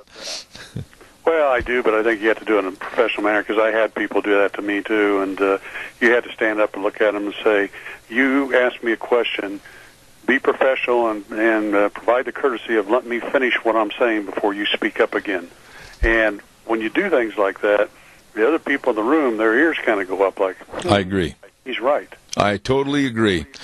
Dave, I know you're under a lot of duress today, but I wish you the very best. You are a very dear friend, and thank you for being on the program. Excellent blog, and God bless you, man, and we'll look forward to next Wednesday. Well, thank you, and you guys have a great weekend. All right, Dave Bego, a true friend of this program, and he's been on the air with me for a long time. I appreciate him. Excellent businessman, and the writer of the books called The Devil at Our Doorstep, The Devil at My Doorstep, and he has that great big blog, too. We appreciate him. We got to pay some bills, and I want to tell you about Ark Animal Hospital. Holy moly, Ark Animal Hospital at 750 21st Street near Connection Credit Union in Heyburn. The number to call, the one to write with a black magic marker on your refrigerator, 678-1177. They do have the warm hearts for the cold noses. It's a mixed animal practice over at Ark Animal Hospital. What does that mean? Big or small, they love them all, and they take care of them all. That's right. From little bitty kitty cat to a great big bunch of dairy cows, they can help, and they will, at Ark Animal Hospital. And again, over in Heyburn, the number to call, 678-1177. They do have the warm hearts for the cold noses. Really good people. By the way, if you are wondering, gee whiz, am I protected? Do I have all my life insurance, health insurance? And if you're a business owner, have you got all your retirement planning and your employee benefits taken care of? Whoa, you better check. Cameron and Siemens Insurance, Highway 24 in Rupert. The number to call for people that are really dedicated and responsive to your needs, they can and they will help you. Absolutely. 436-4424. I'll repeat it again, 436-4424. You call them today, Cameron and Siemens Insurance in Rupert. In just a few moments, we're going to get on the phone line and talk to Maggie Molson with, of course, the Molson Angus Ranch, and we're going to talk about their big sale coming up this weekend. Don't forget, let's ride 270 Highway 24 in Rupert. Oh, this is where the fun is sold. Let me tell you, they've got all the new 2018 snowmobiles and all the different models and everything. You just stop in and check it out. And all the four-wheelers and the side-by-sides. Now, if you're going to be outside enjoying the great southern part of Idaho, you got to have all the accessories too. Well, they've got an accessory department for you, and if you need something fixed or repaired, they've got absolutely the best service department around.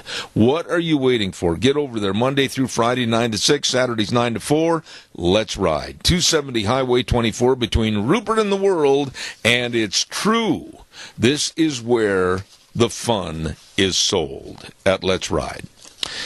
Oh, my goodness, we've got a lot of things cooking. Again, a reminder that our lunch bunch will be tomorrow at 11:30 at Denny's Restaurant, America's Diner, 611 North Overland in Burley.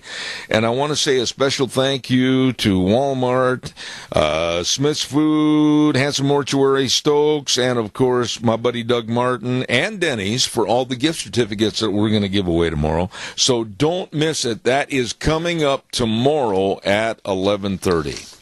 Real quick, and I'm trying to get all this in so I can get my guests on the phone, I want to remind everybody about Autumn Haven Assisted Living Center at 924 Christian Way in Rupert. Maybe there's a member of your family that needs that little bit more one-on-one care. Personalized help for each person is provided at Autumn Haven Assisted Living Center. Now, what do? Well, you call them, or you stop over and take a tour of the operation, and they would love to tell you all about it. All you need to do is stop over to 924 Christian Way in Rupert, or call them at 436-3200. You'll be really glad you made that commitment to go over and check it out. They have someone there to help you for 24 hours a day at Autumn Haven Assisted Living Center. They're small compared to some, but with a bigger heart than most. Right now, we're going to get on the phone line, and I'm going to say a good morning. I have never had the opportunity to talk to this lady before. Her name is Maggie Molson, and I'll tell you what, she is going to talk to us about a great big, ripping good, quality comes first, bull and female sale at the Molson Angus and Hereford Ranch this weekend. Maggie, how are you? I'm great, Deb. Thank you. Well, you're a busy lady right now. You're up at the Idaho Cattle Association meeting right now, and then you got to scurry on back home and get ready for the big sale. Tell us about it. That's right. Yes, we have our sale coming up on Sunday, November 19th. We're really excited. We have a great group of bulls and females that we're offering. So, yeah, it's been a busy week, but it's going to be good. Okay, now my audience, I've had quite a few people call me after I get off the air, and they say Molson Angus and Hereford Ranch up between Parma and Fruitland. Okay, now give us some directions so that I can sick those people up there this weekend to enjoy it. All right, sounds good. So if you're coming from the east, from Boise or in that area, then you're going to come down the highway, Highway 95, and turn onto Echo Avenue, which runs into Elmore and takes Elmore south. And you'll see our big barn and our ranch sign, hard to miss. So we're on Elmore Road. Okay. And it's right between Parma and Fruitland. It's right between Parma and Fruitland. Is that right, Maggie? Right. Okay. Right. We are in between Fruitland and Parma. Yep. Now, you do things a little bit different, and you really cater to the people that are in the cattle business, because Saturday, the 18th, you're going to have all the cattle on display, all the bulls, all the heifers, all the calves, everything, and you're going to have a little buyer's social. Tell us about that. When does it start? Yes. So all day on Saturday, the cattle will be there and on display, which all the cattle are there already, so if anyone needs to come earlier, they're welcome to, but we'll have some drinks and refreshments and food at the sale barn at 4 o'clock on Saturday. So anyone is welcome to come view the cattle and visit and and have a little fun. Okay, and then on Sunday, look out, put on your best resistol, because you're going to have a great big tri-tip dinner on Sunday, this coming Sunday the 19th at noon, and then everybody's going to be all revved up to watch the cattle sale start at 1 p.m., right? Tell us a little bit more about that. Yes, so our lunch starts at noon. We'll have refreshments there in the morning, get there, get some coffee and donuts, and take a look through our pens. We'll have all the bulls and females sorted. We have 30 fall yearlings. We have 50 2-year-old Angus bull, coming 2-year-old Angus bulls, and then 15 Hereford bulls. They'll all be there ready to go, and then we have a really great set of females as well. Okay, now let me ask you this: have all the animals been vaccinated and they're ready to go right off the ranch and head for the other ranchers that buy them, right? That's right, yes. We have a full vaccination program. We work with our local veterinarian, Snake River Veterinarian Clinic, and all of those animals that are able to leave, depends on the buyer's state. If there are extra requirements, then they may need to stay, but anything that can leave is definitely ready to go that day.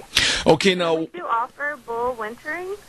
So some of our bull buyers prefer to have us winter their bulls, so we do offer that as a service to them. If they need to leave their animals there through the winter, then that is something that we offer. Okay. Now, what about bidding online? Give us the information regarding that. Yes, so we have we are able to bid and view and bid online through liveauctions.tv, and before the sale, prospective buyers just need to go on there and register and get their bidder's number, and then they can view that day and go ahead and buy online. And as always, with anyone in the stands or online, we have a guarantee, sight unseen guarantee. So if someone uses a sales consultant or calls one of us or wants to bid online and hasn't seen that animal, we make sure that they're getting the right animal for their program. Absolutely. And the sale catalogs are available online by going to www.molsonangus.com. Is that correct, Maggie? That is correct, yes. Now, tell us a little bit about the sale itself. It sounds like you're going to have quite an atmosphere up there, and the weather's not going to play anything into it because you got a great big sale barn, right? That's right, yes. We'll be inside, and it seems pretty comfortable in there. We enjoy having everyone come, and it's always nice to see fellow cattlemen and women, and we put on a nice sale, and we always appreciate those who stop by and support us. We like to support others in the industry as well. Now, Maggie, if anybody has questions, and I want to emphasize this number, questions about where you're located, questions about the sale, questions about the bulls and the heifers, what number and who are they going to be calling? All right. So I'm going to direct them to my husband, Josh, and he'll be available to answer any questions about the cattle, directions to the sale barn. And his number is 208-739-0725. Okay. And he'll be a great one to talk to. My father-in-law, Mark, and my brother-in-law, Joe, are also very knowledgeable about our cattle and our program. Their contact information is also available through the catalog and on our website. Okay, now I'm going to ask you a question regarding the ICA. What's going on up at the ICA meetings? A lot of positive thinking about the next year. What's happening up there? Definitely, yes. So today is the last day. We're just wrapping up everything, but it's been a great atmosphere. This convention this year has been one of the best in terms of numbers, and we've had some really great speakers. We had the gubernatorial candidates here last night. ICA has a great working relationship with our delegation, and so we brought those in, and we're able to talk to them about what's coming up, and we feel really positive going into the next year with the cattle industry in our state, and it's been really exciting, really fun. Maggie, how many years have you been involved in this livestock sale up there at the Molson Angus Ranch? Well, so of course I married into the family and into the business. It's been about 15 years that Josh and I have been back here helping, and our operation has been in productions for over 40 years. So wow. It's been a family affair from the very beginning, and we have lots of families still involved. Were you... It's been good. The third generation is on our ranch now. Oh, my goodness. Now, were you involved in the livestock operation and cattle business before you married Josh? I didn't. Actually, I'm a Midwest girl. So Josh and I met in college back at Kansas State, and and then I moved to Idaho, and I've become a faithful Idahoan ever since. Do you think that Kansas State will ever have a football team again? Well, we sure hope so. You know, I do love Idaho, but I still bleed purple, and so we definitely cheer for them as much as we can, and hopefully they'll get going again. All right. Maggie, you're an excellent person to have on the air, and I want you to kind of recoup everything. Tell everybody again about what's taking place on Saturday and Sunday and the telephone number one more time. Great. Thank you, Zeb. So Saturday, all day, our cattle will be on display, and at 4 o'clock we have a pre-sale social. Everyone's invited. Come enjoy some drinks and dinner. Visit, look at the cattle, and then Sunday, starting at noon, is our tri-tip lunch. It's always a good one. 1 o'clock is our sale. We'll have our fall yearling and 2-year-old Angus bulls, and then we have a great select group of Hereford bulls and about 50 females. Our bred heifers are definitely the highlight of the sale this year in terms of the females. We're very excited about them. Our cattle, we really want people to come and see them and appreciate what we have to offer, and we're excited to be able to offer these genetics to the industry. Absolutely. The number that you can reach Josh at and get some more information is 208-739-0725. You know, Maggie, you do a wonderful job, and I wish you great success at the Molson, Angus, and Hereford Ranch sale this coming weekend. God bless you, and thank you for doing an excellent job. Thank you, Zeb. I appreciate being on. All right. Take care. God bless. Thank you. All right. You too. Thank you very much. Nice lady right there. And that is, of course, Maggie Molson up there at the Molson Angus Ranch with their great big sale coming up this Saturday and Sunday. Don't you miss it. I think what I'd better do right now is I better get a weather forecast in here. I got to get my papers. I got such a mess of papers on my desk. The weather is brought to you by Phillips Oaks Goodwin Crane and Company. Really smart people, and they've provided accounting services to the Mini-Cash area for well over 50 years. That's right. The very best of tax return preparation, tax planning, business consulting, bookkeeping services, the list goes on and on and on. And they've got 2 offices to serve you in Burley and Rupert, and they want you to have the best for your taxes, and they are the best. Phillips Oaks Goodwin Crane and Company. Right now, here's Gina with the weather. Enjoy the rest of today, because tonight and tomorrow it's all going to be changing. We do have a 20% chance of rain showers for today, but still partly cloudy skies, a little bit on the breezy side, high of 52. Now tonight, that's when it's all changing. 70% chance of rain showers in the forecast, going to be breezy as well, low of 40.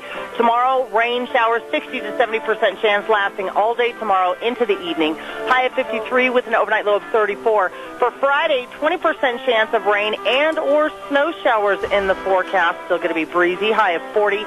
Partly cloudy for Friday night with a low of 23. And for Saturday, back to sunny skies and 40. That's your weather for Zeb at the Ranch. Gina, thank you, and brought to you by the best. Phillips Oaks Goodwin Crane and Company. Don't forget, it's time to get your 1099s and W-2s out, and also tax planning for the end of the year. They want to help you. They can and will help you. Phillips Oaks Goodwin Crane and Company, with offices in Burley and Rupert. Right now, I want to check over with my old itty-bitty buddy and see if he's got Alex Judd on the phone. Is he ready to go, Wheels? Hold on a sec. All right. Thank you. I think he's on the phone getting him right now as we speak. And I got to tell you that our friends over at Urgent Cares in Burley and Twin and Jerome, they've really got some new programs to help you and your family and assist you with your health care. Let's see if he's ready to go. Wheels, what do you got to say?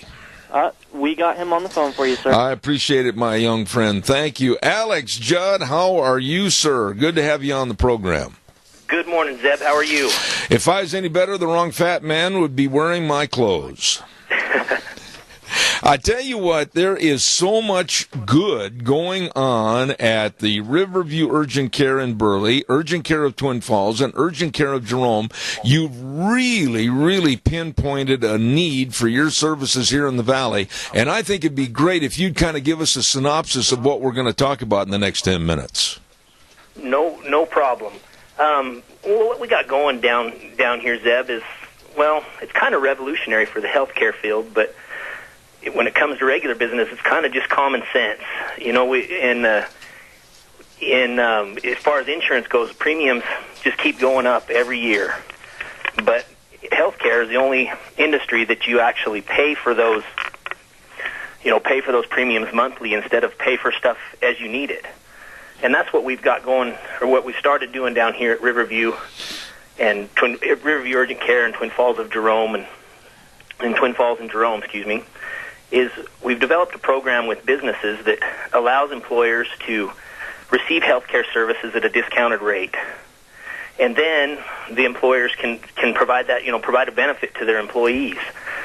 And in doing so, they can also supplement that benefit as well. You know, for instance, our office visit under our program is only $79. So an employee, which is substantially less than what a normal insurance rate would be. Absolutely. Yes, but then an employer can also supplement that a little bit. Like we have some employers that pay 20% of that, or some employers will be a little more generous and pay an 80-20 with their employees. But under that program, say if an employer pays 20%, then the employee would only pay basically $60 for that office visit. Right. Which substantially cuts costs, and even if you do have an insurance, most deductibles are so high that nobody's going to reach that. So under our program, we help employers and employees manage their deductibles and receive affordable health care. We can actually provide 96% of the health care services that people would need. We have an on-site x-ray, on-site lab. So, and then our hours, we're open 7 days a week. We're open 9 to 9 Monday through Saturday, 9 to 3 on Sunday in Twin Falls and Burley. And then we're open 11 to 7 Monday through Saturday in Jerome and 9 to 3 on Sunday. So there's never an appointment needed.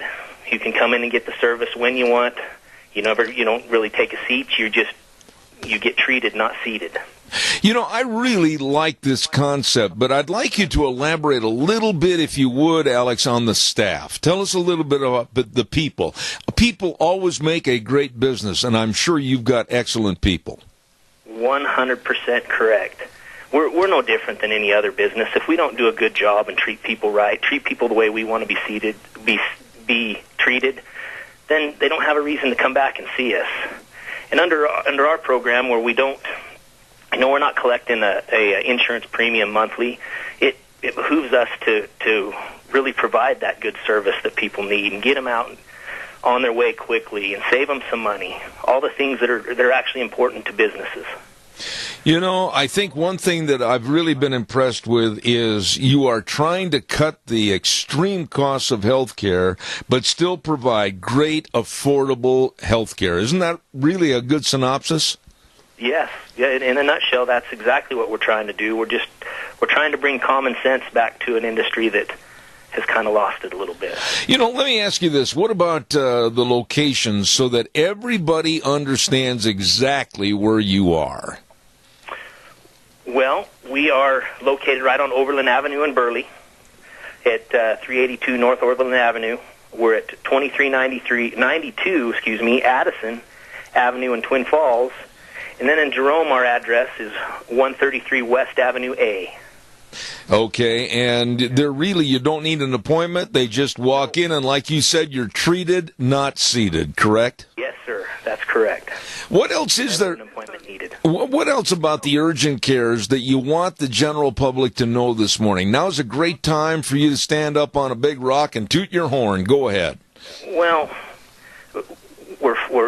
we can definitely bring some efficiency to the healthcare field.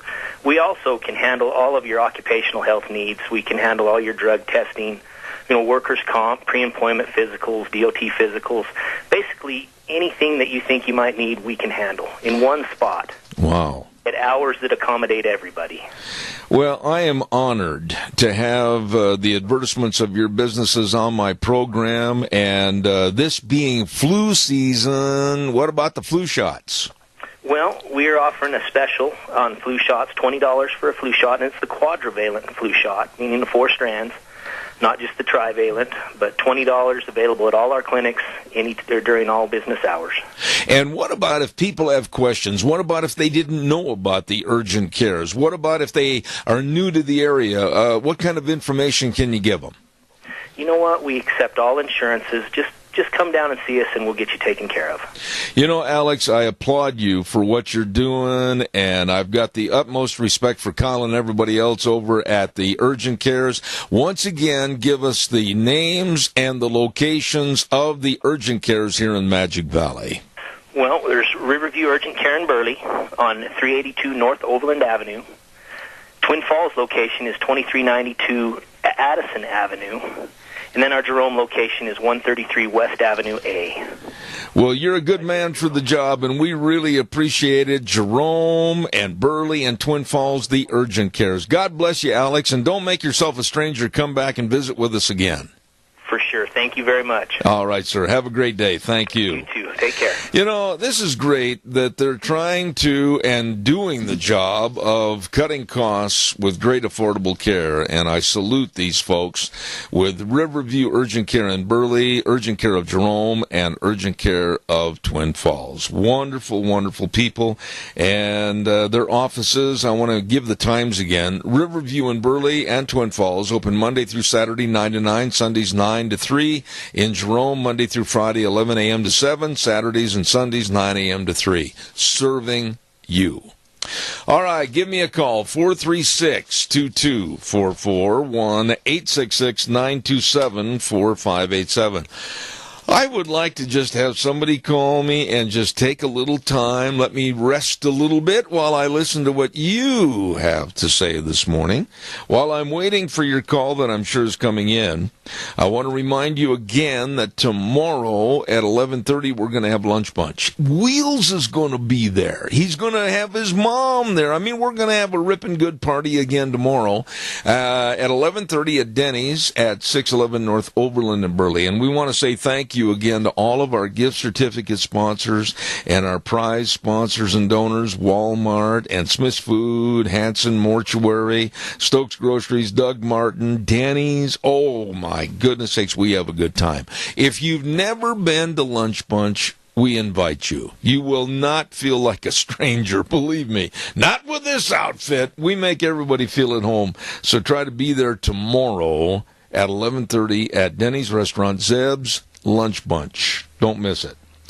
Like I said, we will take calls. Give me a jingle on the landline, 436-2244, 1-866-927-4587. Some of these professional, and I underline the word and put it with quotation marks and a question mark, professional coaches and athletes that are standing behind the athletes that are taking a knee, I have lost a lot of respect for. I had told you on a program about a month ago that I was very, very concerned that this anti-respect, anti-flag, anti-America feeling would spread to the NBA. Well, the coach I'm trying to remember what team he coaches for now, Stan Van Gundy. I'm trying to remember that. I believe he is with, I better not say because I'm not exactly sure now. I think he changed, but Stan Van Gundy, kind of the portly, mustachioed coach, said that the athletes who are protesting are patriots. And this absolutely just wrinkled my fur. It makes me very, very upset that we have a coach like Stan Van Gundy basically standing behind these young, know-nothing, overpaid, underworked athletes that have never probably had a job in their life, probably never had anything except scholarships to go to the best of colleges and then propel themselves into professional basketball. And he is coming out and saying that he stands behind them, ridiculing and lowering the standards of our country by kneeling for the national anthem. I just think that this is a coach that I would like to see not be a coach anymore. I'm very upset about the NFL. I'm very upset about Roger Goodell. I'm very upset about his lack of leadership as far as being the NFL commissioner, and I'm afraid that it's going to carry over into the NBA. I'm not so sure about Major League Baseball. I think they got their ducks in a row. And I was very, very proud of the teams, the Astros and the Dodgers, this year, and it brought tears to my eyes, and I'm not ashamed to admit it. When the national anthem was played at the beginning of each game of the World Series, they stood, they were very proud, they were very humble, and many of them sang our national anthem. God bless them. I just hope that the same circumstances might start to prevail themselves again in the NFL, and watch out for the NBA. I just don't think that they're going to let this thing die. Coming up next hour, and I'm a little concerned. I called him earlier this morning. Who am I talking about? The Incredible Bulk. I'm talking about Kelton Hatch with the Idaho Fishing Game. I call him up. I learned my lesson about a year and a half ago when he went on a little escapade of chasing turkeys instead of showing up here at the radio station. And Deanne, I worry about him, and that's why we call him every day. He's due to be on the air at approximately 7 in the morning, and I say very nicely and professionally, "Are you going to be here or not?"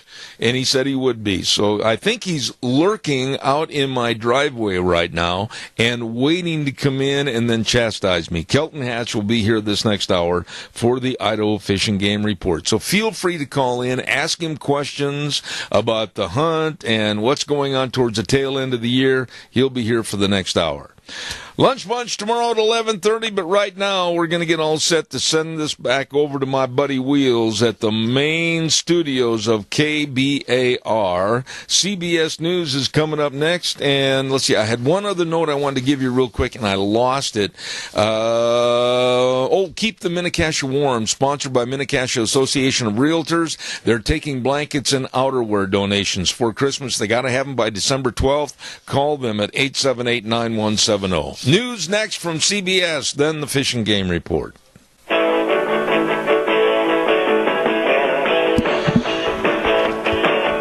Oh my, welcome back, Zeb at the Ranch on a Wednesday, November 15th. My goodness, this month is going fast. Don't forget, next week already Thanksgiving. Holy cow, and we've got the world's most famous turkey right here in the studio. We'll talk to him in just a few minutes. I haven't got your mic on yet, so go ahead and talk all you want to. Zeb at the Ranch. Kelton, be quiet. Zeb at the Ranch brought to you by your Magic Valley Les Schwab Tire Centers, all 7 locations serving you, and they say get ready for wintertime driving. And don't forget, too, Western Way Services always at your disposal. Call them, get on the route service at 734-6969. Now, I cautiously am going to turn up both microphones because we have not only Kelton Hatch in the studio, but we also have the boss. And it's amazing. Kelton dressed up. He's wearing the colors of the Idaho Fishing Game. He double-spaced all the subject matter on the cheat sheet that we have. It's funny how a little authority does play into your life, my friend. It does, but you need to be nice. I need to be nice? You need to be nice. I don't work for the fishing game. You're hurting my feelings. Well, gee, like the liberal millennials, go cry a pity party. Okay, I will. Okay. Later on, after we get on the show. Why don't you introduce this gentleman? This here is Craig White. Okay. And he's done just about every... It's nice to have him in the region. He's got a really good background.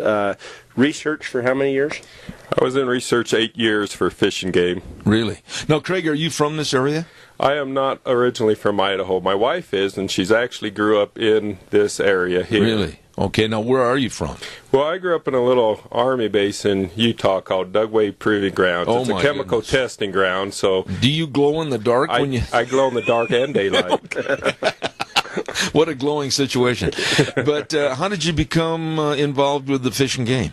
Well, I was in college, and I didn't Hold realize... that just a little closer. Yeah, thanks. I was in college, and I didn't realize that you could go out and study wildlife and make a living at it at the same time. And so I found out you could do that, and it was a passion I had, and I just went from there. Really? And, eventually got on with Idaho Fish and Game about 16 years ago, and I've done research. I've been this deer and elk statewide coordinator. I've been a regional wildlife manager, and now I'm here in the Magic Valley as the regional supervisor. Wonderful. Wonderful. You know, Kelton studied wildlife at Utah State University, but it was at the various fraternities. Yes. Thanks. But my kids are listening. I know they are. Your kids are bigger than you are. Oh, I know they are. But it's really nice to have you here. How long have you lived in this area then? So I just moved to the Magic Valley 4 months ago. Before that, we were 13 years in the Nampa area working out of the Southwest office and out of headquarters. Prior to that, I was up in our Lewiston office. I see. This hurts me, Craig, to say this, but I want to be very honest. This man here, Kelton Hatch, has done a wonderful job as a spokesman for the Fish and Game. Already I'm starting to itch for saying that, but he's done a really good job. It's hard on him. Well, we're being awfully nice to Kelton, but he has a good reputation in our agency, and it's good to hear that others feel the same way. How much did you have to pay for it? Well, he paid me for that one, but he does some phenomenal work, including trout in the classroom and some other projects that are a standard in the state agency. No, he has always been here, except for one time he chased turkeys instead of showing up on my program. And I still called you? After the fact. After the fact. Yes. I felt really bad about that. So did I. But he's done a wonderful job. Well, being in Fish and Game, it's a little disappointed he didn't get his priorities mixed up more and do more fishing and hunting when he probably should have been somewhere else. That is the normal. Yeah, but when you use the word normal in the same connotation as Kelton, that's an oxymoron. That's a good point. You guys need to be nice. We need to get talking about hunting and fishing. Okay, commission. You're telling us, okay? Commission meeting in Jerome. What's going to happen here? You know, this is pretty cool. They're coming in tomorrow. Craig and the rest of the crew they're taking them on a tour of Moyles Tannery over here in Burley, just to kind of see what their operation works like and things like that. Then I might let Craig actually talk about this a little bit more because he knows he's going to be the one dealing with the commission. Okay, Craig, if you would please. He passed the buck. Yes, he did. I'm very surprised. It's probably the first buck he's ever passed on. Oh, my gosh, he knows him well. So the way commission meetings are set up, and I'm glad we have the chance to talk about this. Our commission meetings are the first day is usually an opportunity for the commission to get together and they get some information presented to them. That will occur on Thursday as well. We'll have the tour of the tannery, as Kelton has pointed out, and then they'll also learn more about some of how our fisheries and our wildlife biologists count populations. I see. These are open public meetings. Anything published is. Then that night is kind of the key. We have a public hearing at 7 p.m. Now, this is at the Jerome Magic Valley Regional Office. Yeah, let's stop right there and say the date again so that people are aware. So this is October 16th, Thursday. Tomorrow. It can't be October. Oh, No, I'm sorry, November. You scared me. I thought you were in a time warp. Well, this is how we make sure people know that it's really November. If you say it enough times, they say, those guys are off base again. Okay. So it is tomorrow. Okay. And Thursday, November 16th. Can I come over and help you with your calendar? Yes, you can. You can. The key is it's at 7 p.m., or for those in the military, 1900 hours. There you go. And it will be at our Magic Valley Regional Office. This is a chance where the public comes in, and the commission is all there, and the public gets up to about 3 minutes usually. Individually, they can take 3 minutes and talk about a subject, and the commission is there to listen. They can stay afterwards, and usually opportunity to visit more with individual commissioners and with staff. Craig, what do you think excuse me just a second, Kelton, but what do you think the hot topics will be from some of the sportsmen at that commission meeting? Do you have major issues that you want the public to voice their opinion on? It's really up to the public. We have commission meetings about 6 or 7 a year. I see. And the ones in January and March are usually leading up to our big game season setting. I see. Now, we recently went to a 2-year regulation cycle on our big game season setting, and so we are in what we call the off season. We have set regulations for this fall and next fall. We already set that in March of 2017. The commission did. I see. So we are not in the mode of setting big game regulations in March 2018, but that doesn't mean the commission can't act to make some changes that are kind of emergency nature. And so my point with this is I don't anticipate a whole lot of big game kind of comments, but they're more than welcome to come and voice that. And after this past winter that was really hard on our fawns, our deer fawns, and even on some areas our elk calves, I think there will be people that want to voice what they're seeing out on the hillside this fall. We just got through our major general season, right? And they should. This is their opportunity to speak to their commissioners and their agency. It's kind of like voting in a political election. If you stay at the coffee shop and complain and don't vote, you really don't have a voice in what's going on. That's right. I can't cover every coffee shop, so I don't know all the conversations that are happening there. You need to come voice those, and your voice is important. Absolutely. That's tomorrow night, starting at what time? 7 o'clock. 7 o'clock at the Jerome office. Correct. Okay. I was going to mention something. Last year, it was kind of embarrassing, our public meeting, because we talked about this. We get a lot of phone calls on there. We had 2 people show up to testify. Our meeting, it was the shortest meeting ever in the state. We had 6 minutes of testimony. 2 people. 2 people. And so I guess what I'm really trying to get here is if you have an issue or something that you'd like to voice or something you'd like to see different or you'd like to give kudos to somebody or whatever, this is your guys' opportunity. You've got all the commissioners in the state. These guys are the governing body. I mean, we give them information and things on how we think things should be managed, but they give us direction also on things that they want us to look into. Absolutely. And so they need people that want to see change or like something and don't want to see it change need to show up and come and talk to them. Now, let me emphasize the fact, too, Kelton and Craig, that it's at the Jerome office of the Idaho Fish and Game, and tell everybody exactly where it is in case they're not aware. 2 miles north of the Flying J on Highway 93, and we're on the east side of the road. Can't miss it. Big building.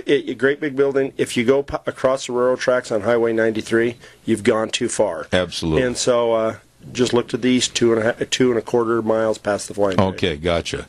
Hunting seasons, deer, elk, waterfowl, upland game, etc. Good, bad, ugly. Clint Eastwood, what? How did it fare?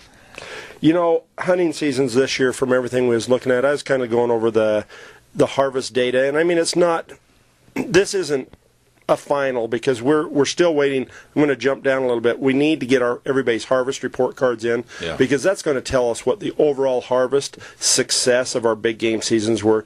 Just anecdotally, though, I was working Oh, my gosh. You know, wait a minute. Stop the presses. I wanted to use a big Say word it for you, again, Zach. and he graduated from Utah State. Go ahead, please. I learned that one from Craig. Okay. And so, I'm impressed. Just basic information, I'll say, that we've gathered at check stations is last year at the Hill City check station, which I worked last year also. we checked roughly 750 hunters that brought through roughly 190 some odd deer. This year we checked 3 hunters less and 4 deer less than last year. Really? So anecdotally, it looked like things had done really well. I wanted to use that word just Twice to see you roll in the your same eyes. story. So it looked like we had fairly good harvest success in that area. Down in the South Hills and over in 55 and 54, things have been looking tremendous down there. I heard a lot of hunters. I heard your grandson even shot My at elk. grandson Jackson. I mean, man, Deanne, bring that picture in if you get a chance, please, of Jackson. It's not like I'm not proud. That works well on radio. Yeah, well, I'll hold it up. I'll hold it in front of the camera for our internet audience. Yeah, there you go. No, but the elk season, we've got more elk in the state now than we probably ever have in the history of it, or close to it. We certainly have, with the past 3 mild winters. Now, I'm not talking about last winter. Last winter was tough, but the previous 3 winters were very mild, and we really saw some deer population and elk population growth. And yeah, we made some strides. Yeah. Let me ask you, Craig. That's a lunker. I'm telling you, I'm so proud of him. Oh, well, no, that's awesome. Yeah, he's awesome. a great shot. Great. All my grandsons are great kids. I'm proud, man. I'll tell you what. I'm absolutely proud of him. Hey, what about you and the hunting seasons? I mean, Craig, what basically is your job every day at the Fish and Game as the supervisor? That's a lot of the people at the regional office is asking that same question. What is Craig's job every day? So we have a lot of programs that are operated out of the region, and every region has that. We have a fisheries program. We have a wildlife population program, wildlife habitat program. We have our conservation officers. We have our information and education program that Kelton heads. My responsibility, from my viewpoint, is to allow those employees, and I think one of our best resources in this agency is the employees. Right. And it's allowed them to do their job, to give them support and guidance where it's needed, but to really give them some empowerment and let them do their job. Absolutely. I was going to ask both of you, and I had a lot of reports from friends of mine that were up hunting in the South Hills, 54, 55, etc. Boy, they reported seeing a lot of moose. Moose numbers continue to grow. It's amazing. We're picking up moose over on the other side of Rogerson. Over there? Yeah, I mean, the moose population just continues to grow and continues to and why is that causing? What's causing the upsurge in the population? Well, there's open habitat that they can survive in, and populations are growing in other places, and they're migrating and infilling habitat that will support them, and it's awesome, to be able to see these new populations that are moving into these areas, and we've really got some great moose hunting opportunities in the Magic Valley. I was going to tell you one thing that he was doing yesterday that would be interesting to a lot of your listeners, because we've got a lot of ag-related folks out there and ranchers. He's actually been at the ICA meetings. Oh, really? For the last 2 days, just working with landowners, because, to us, landowners are a key part of wildlife management. And I think sometimes landowners get left out of the equation. It's the bad landowner that locks their land up. Well, people don't understand that they've been getting trespassed on, fences have been getting cut, equipment's been being damaged, and so, our goal, and part of my goal, I mean, one of my favorite parts about doing these radio shows, especially yours, is to be able to talk, about that and try to get people to do the right thing and respect private land, but just to show how important the livestock industry is. I mean, Craig spent 2 full days in meetings with them. I was just on the phone this morning, as a matter of fact, with Maggie Molson of Molson Angus Ranch up at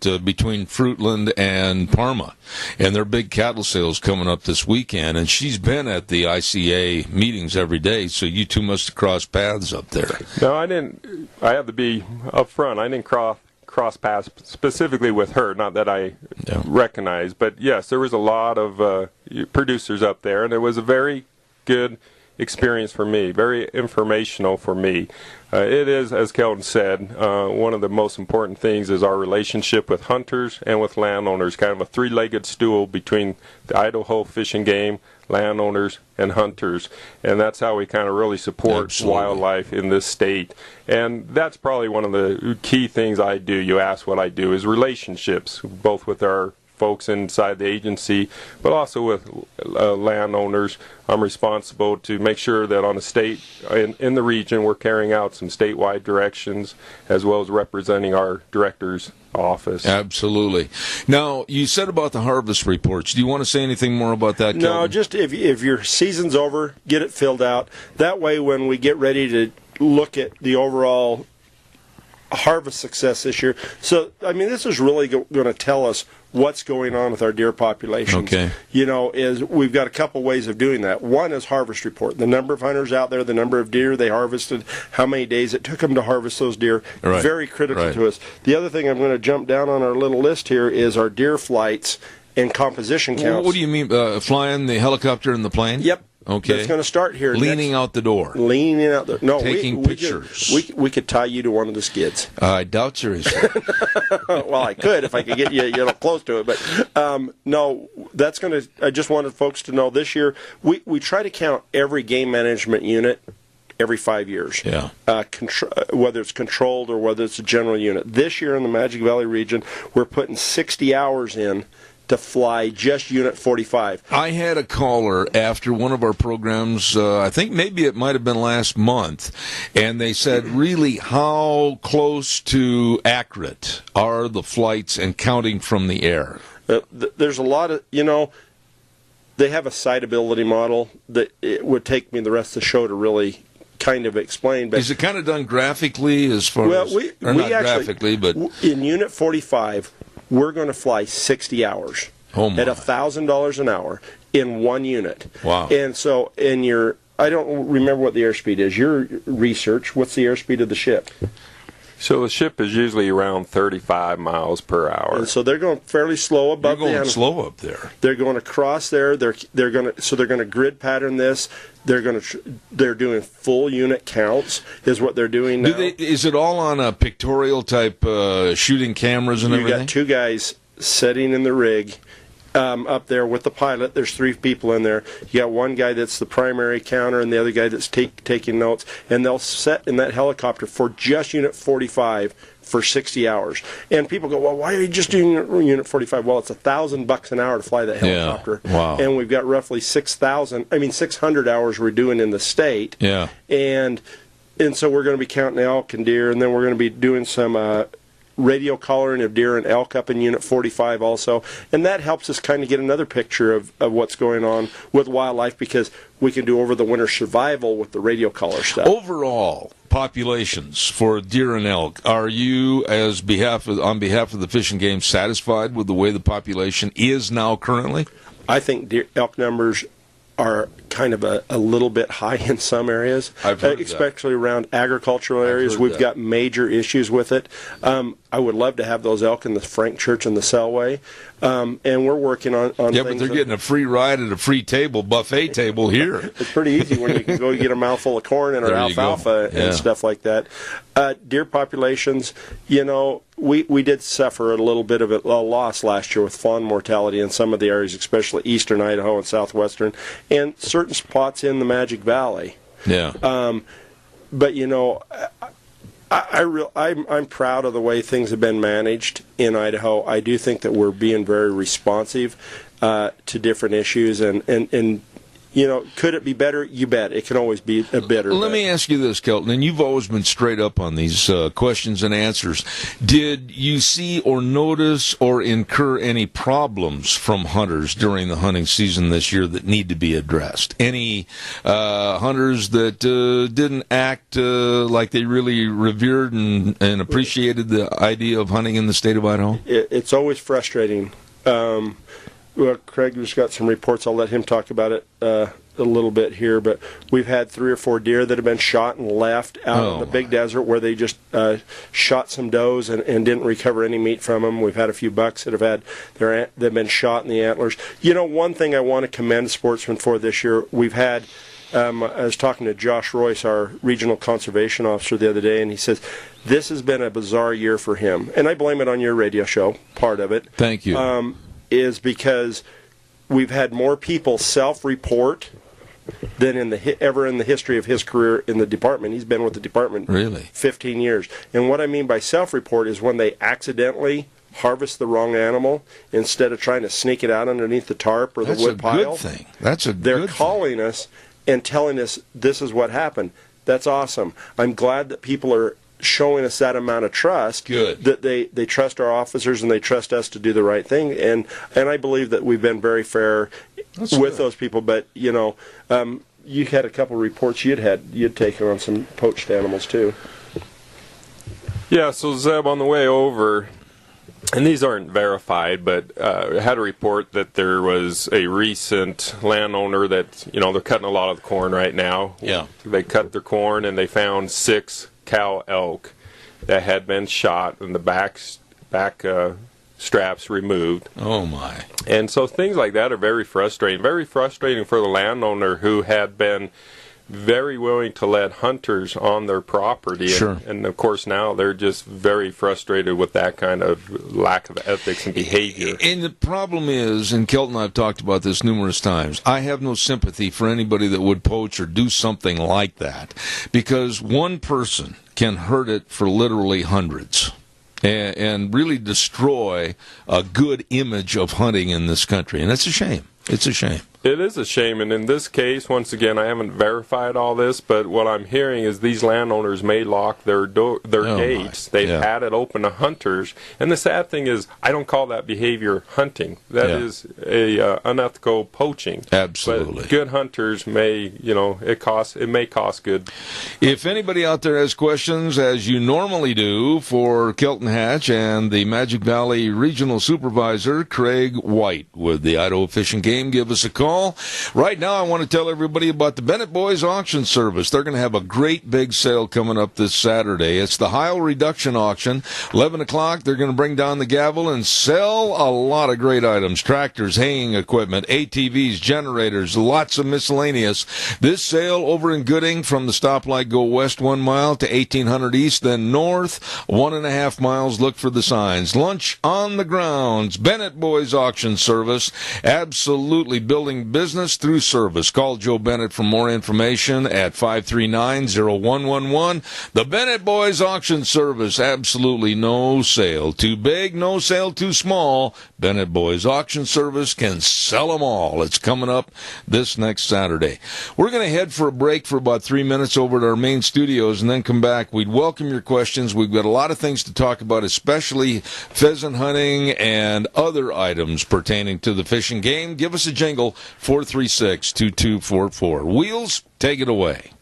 And now, back to Zeb at the Ranch on AM 1230 KBAR. To reach Zeb, call 436-2244 or toll free 1-866-927-4587. And now, here is Zeb Bell. Thank you very much, and welcome back to our last half hour. I want to remind everybody again that if you have a loved one that absolutely needs a little bit more one-on-one care, I urge you to give a call or stop in at Autumn Haven Assisted Living Center at 924 Christian Way in Rupert. Number to call, 436-3200. They really invite the public to come by, take a tour, find out more, because you may have a family member that needs that little special personalized help. They can and they will help you. Please make a point to give them a call today. Find out more. 436-3200. They're the only assisted living facility located in Rupert. Serving you, Autumn Haven Assisted Living Center. Number to call, 436-3200. They're small compared to some, but with a bigger heart than most. Idaho Fish and Game, and I want to say kudos to Kelton Hatch and the Magic Valley Regional Supervisor, Craig White, for being here on the program. I got to tell you, I was out mowing the lawn here about a week and a half ago and cleaning up all the leaves and everything, and right across the little canal, I saw something bobbing right across in the weeds. And it was a great big old rooster pheasant sitting there looking at me. I've seen more rooster pheasants this year than I have in the last 5 years. Well, that's good. Yeah. That's good. That's good. And I haven't been out. I've heard good reports on some areas, but, you know, pheasant season's right in the middle of things. And, and what I was going to talk about a little bit today was we've actually increased our planting of pheasants on our on our Niagara Springs WMA Wildlife Management Area. I see. And so if people are interested in going over and finding a place to hunt pheasants, they can go over to the WMA over there. We stock 200 pheasants a week. Really? Which is a pretty good pile of pheasants. That's a good number of birds. You don't have to ask permission to get onto it because it's a WMA. Hunting season starts at 10 o'clock in the day. You can't go out early in the morning. Right. Can't start hunting until 10. We plant birds over there a couple times. Now, these aren't chicks. These are full-grown birds. These are full-grown roosters. Okay. Psychedelic ditch parrots. I hadn't heard that before. And that proves all the more, ladies and gentlemen. Yes, he's a graduate of Utah State University. Thank you, Zeb. Thank you very much. The permit to hunt over there is $23.75. The biggest issue we have is people not validating their permit as soon as they kill their bird. Part of the rules of hunting the WMA, as soon as you harvest a bird over there, you have to mark it on your permit that you killed it. You also have to wear at least a baseball cap size piece of hunter orange.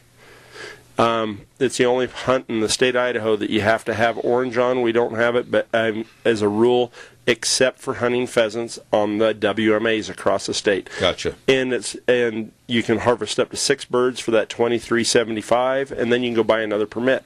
Okay. And so, but it's a good time of year to get out. Waterfowl season's going pretty good right now. Murtaugh Lake, I'm telling you, kaboom, kaboom, kaboom. I bet is that you?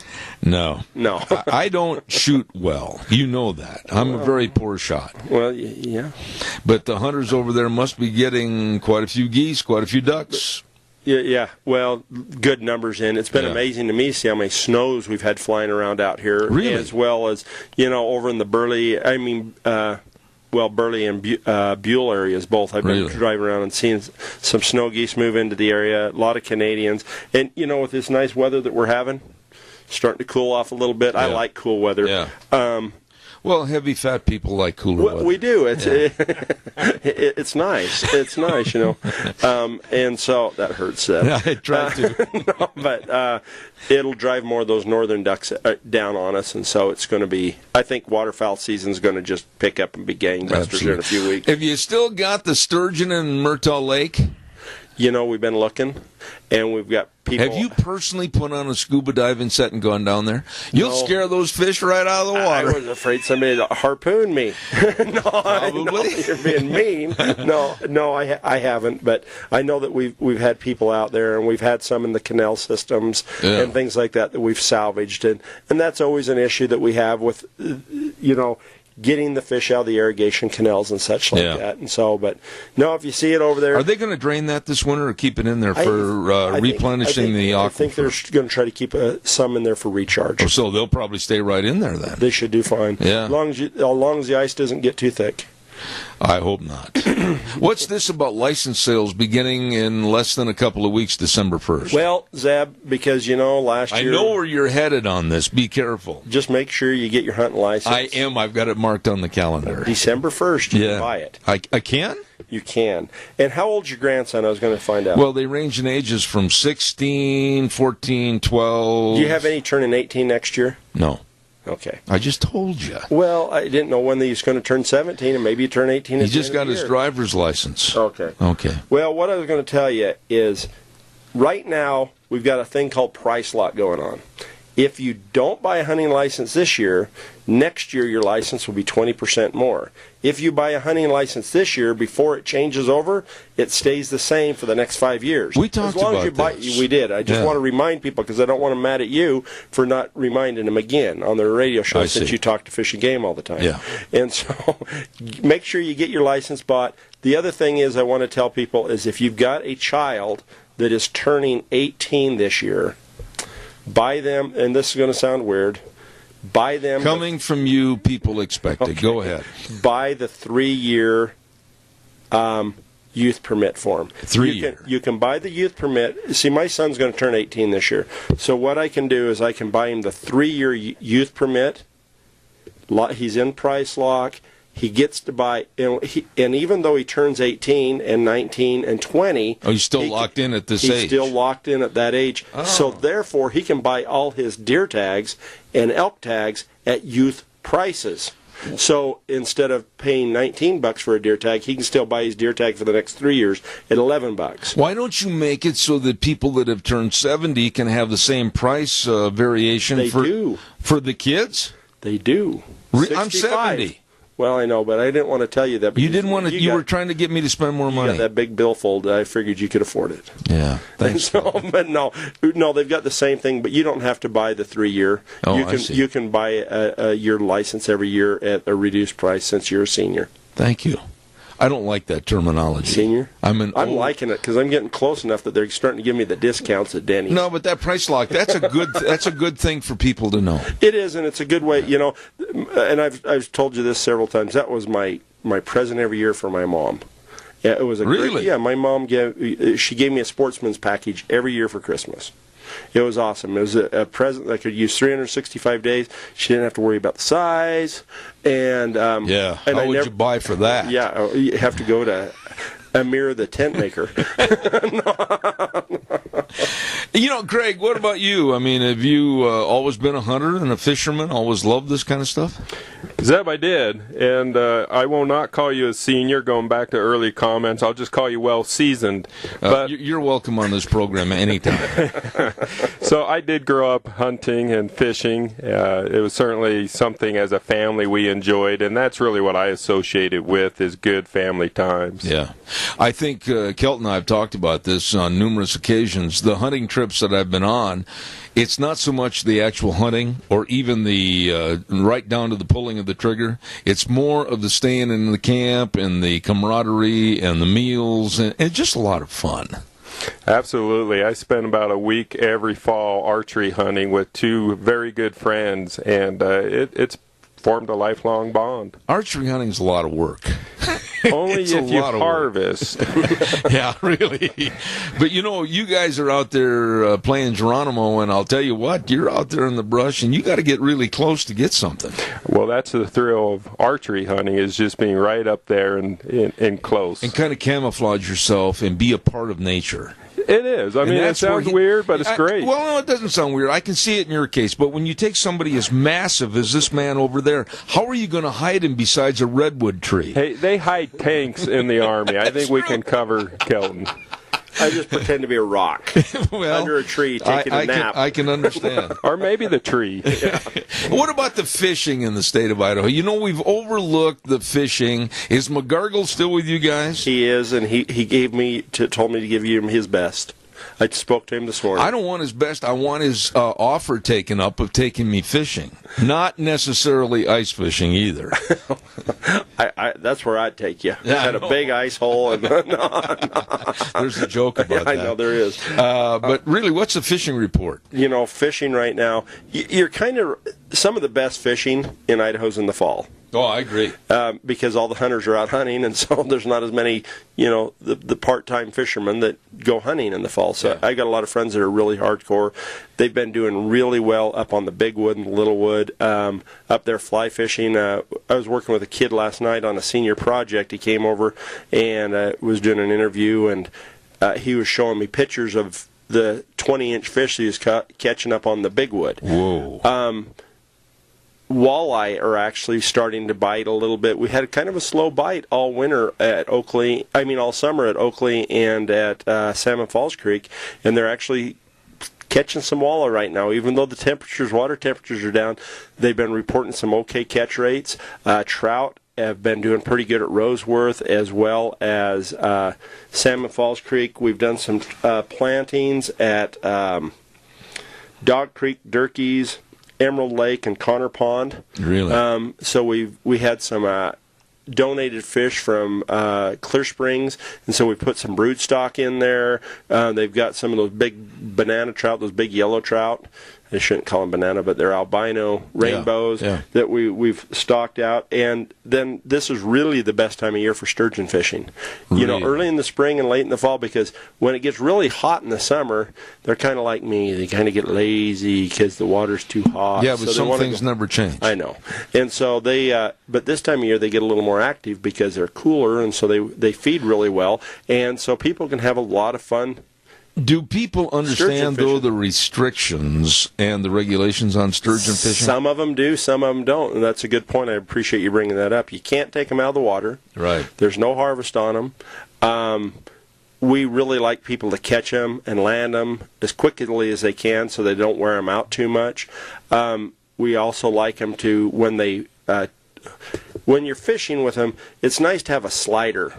What do you on mean? there? Well, because sometimes you use a great big sinker. Oh, yeah. And we don't like, if you can avoid tying the hook directly to the sinker, what we like to have is that seeker so it can slide back and forth. Oh, I see. So if the fish does break off, that the sinker slides off, because what happens if it's tied hard and fast to that sinker and the line breaks above it, that sinker will get down on the rocks and tether that sturgeon. So basically, it'd be like a horse wearing a halter shank running through the rocks and getting caught. Exactly. You clarified it just in 3 seconds with your old analogy. It's easy to do with you. Yeah, I know it is. So, but no, and so we like to have those sliders on there so that they don't tether themselves or get tied down. I never thought about that before, though. But has that happened quite a bit? Oh, multiple times. Multiple times. Yeah, we have fish when canals and streams lower, and we'll find 10-foot sturgeon tethered that are dead.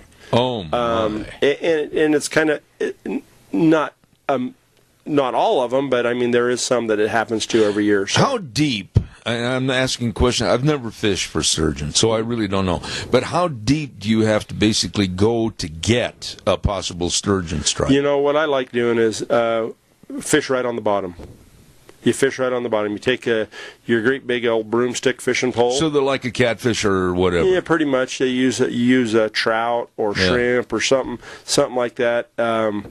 They'll swim along. They'll suck the bait up, and so it's kind of just a dull. It's a slow pull. bite. Yeah, you'll start feeling the tug on it. The other thing we really recommend is called a circle hook. It's a round hook, and what happens with the circle hook, I mean, these sturgeon will suck the fish clear down into them. Wow. And if you got a regular straight hook, you'll hook them in the gut, or you'll hook them really deep, and then you'll have to cut the line off. And a lot of times people use stainless steel hooks, and that stainless steel hook will never rust out. And so, if you use the circle hook, 95% of your hook catches are in the lip, because when it swallows it down, it doesn't have anything to hook, and so the hook is actually kind of around on the inside. But I use the circle hooks. I've never had it's not quite the exciting hookup sometimes you get when you get using a straight hook, but I've never not hooked one in the lip. Okay, now I'm going to ask a naive question because I've never done it before, but when you get them to surface, whether you're in a boat or dry land, you've got to quickly get that hook out or cut the line, right? You know, I'm not super... No, not really. You get them hooked. I grab them put your hand in their mouth and roll them over to their back. Okay. Easy for you, the incredible bulk, but I mean, we're talking about a 12-foot fish here. Yeah, well, they can be that big, but usually if it's that big a fish and you're fishing it from the ground, he's going to be fairly tired if you're going to get him to the bank. Really? Because if he's got much energy in him, he's going to be like a now, do they put up a lot of resistance coming up to the top? Oh, yeah. They'll make 2 or 3 hard runs. Really? I mean, yeah. I've battled these fish for a half hour. Really? Yeah, I mean, wow. And so I'd love to see you hooked to one. Thank you. Captain Ahab with his spear. There he goes. All right. That's illegal. Yeah, I know. But I was making an analogy. Graduate of Utah State. We got to enter a weather forecast out here, and then I want to come back to Craig for a few moments. Scarrows Meats, 331 North Road, Jerome. Absolutely the best in retail meats. And check it out on their website, scarrowmeats.com. Call them at 324-7657. They're to serve you with the most delicious meats at Scarrows Meats. And right now, here's Gina with the weather. Enjoy the rest of today because tonight and tomorrow it's all going to be changing. We do have a 20% chance of rain showers for today, but still partly cloudy skies, a little bit on the breezy side, high of 52. Now tonight, that's when it's all changing. 70% chance of rain showers in the forecast, going to be breezy as well, low of 40. Tomorrow, rain showers, 60 to 70% chance lasting all day tomorrow into the evening. High of 53 with an overnight low of 34. For Friday, 20% chance of rain and or snow showers in the forecast. Still going to be breezy, high of 40.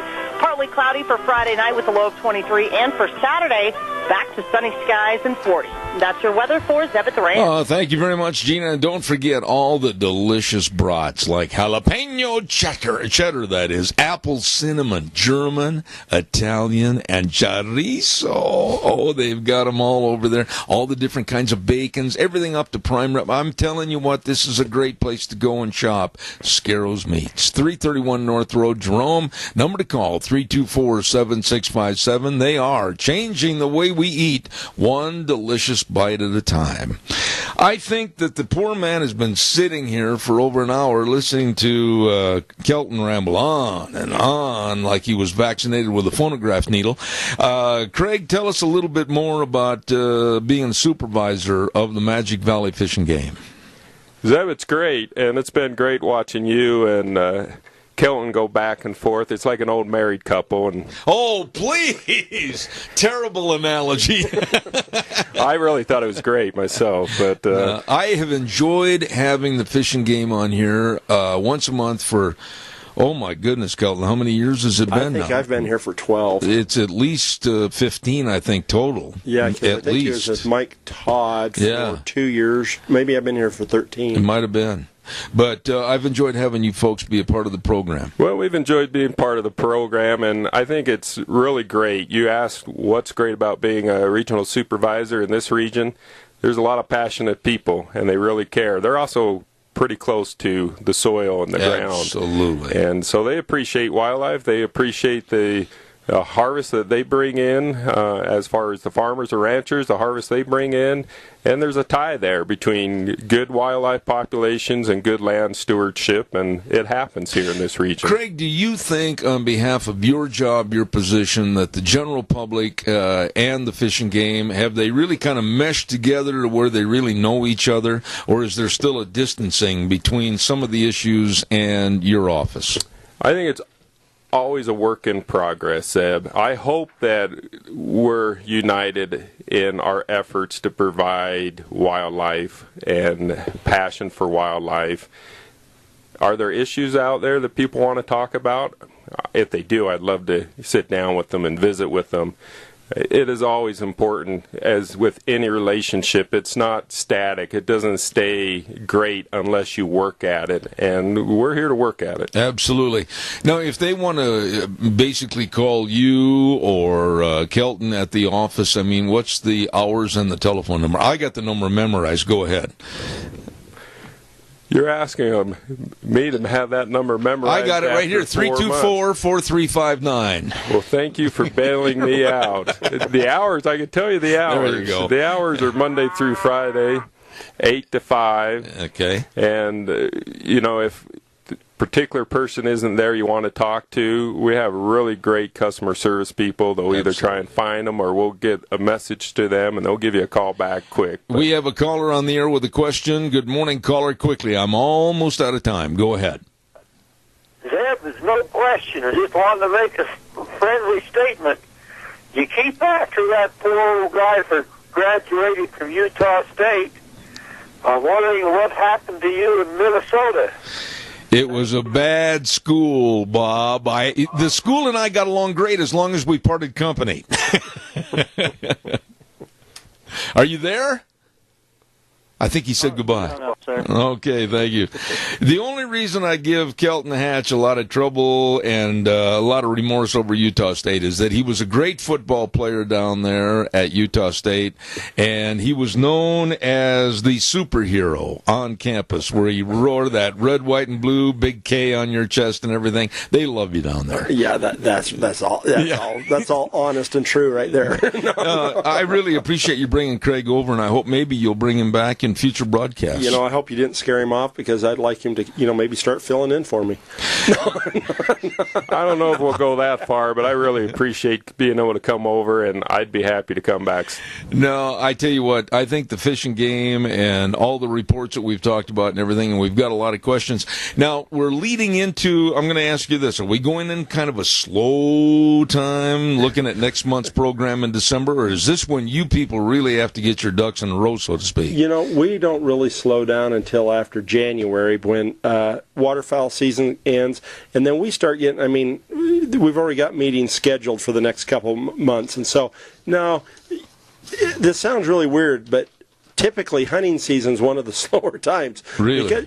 Because you're kind of focusing in on one thing, working with sportsmen. Yeah. You don't usually have as many things, but I've got all my classroom stuff starting to kick off. We've got meetings, and we've got planning meetings, and I got aerial surveys and ground surveys and trapping and radio collaring, and so there's a lot of work. I mean, it gets pretty busy this time of year, but feel free to give us a call. I just really want to push. Come to our public meeting tomorrow night at 7. Come over, speak your piece. If it's something on the sawtooth elk tags, I mean, if it's something on, the numbers of hunters in 55 or 43 or 48 or, 56, what's going on over there. If you've got something you want, these guys are the guys that, and we've got everybody from Boise's there. Okay. So if you want to be heard, this is a great meeting. Yeah, let's not have a report next month that there was only 2 people there. Let's have a whole bunch more. Yeah. All right. It's good to hear. We love to hear from the people. I want to thank everybody that's on behalf of the Fish and Game. They've done a great job on this program and serving you. We're going to have closing remarks in just a moment, but right now, I want to remind you about our major sponsor, your Magic Valley Les Schwab Tire Centers, all 7 locations serving you, and they're asking you to get ready for wintertime driving with all the different tread designs to get you through the snow, the ice, and the muck and the yuck. All that plus the tire chains, the front end alignments, the very best in brake service, and of course don't forget all the batteries to turn that engine over and get you to work or play all through the winter months. They are the best because they always say doing the right thing matters. Stop in and see today any one of the 7 locations. Lane and Rupert, Dave on Blue Lakes and Twin, Mike and Buell, Mike and Jerome, the Twist family in Paul, Daniel on Poline in Twin Falls, and Randy on Overland in Burley. The best serving you, your Magic Valley Les Schwab Tire Centers. Craig, enjoyed it. Come back soon, please. Thank you. Idaho Fish and Game Magic Valley Regional Supervisor Craig White, along with the incredible Bulk. Of course, you're always welcome here. Normally, you're always fed. You didn't get fed this morning in front of your boss. I feel bad about that. Kelton Hatch. Deanne always has some good cookies. Yeah. I like holidays over here. You can tell you've been doing this for a long time. You just walk down the hall and go straight to the refrigerator. I do. I'm home, Mom. Thanks for being on the program. Hey, thanks for having us. God bless. We'll see you tomorrow, 8:06, Zeb at the Ranch, right here, where we always say the way things were are the way things ought to be. See you tomorrow morning.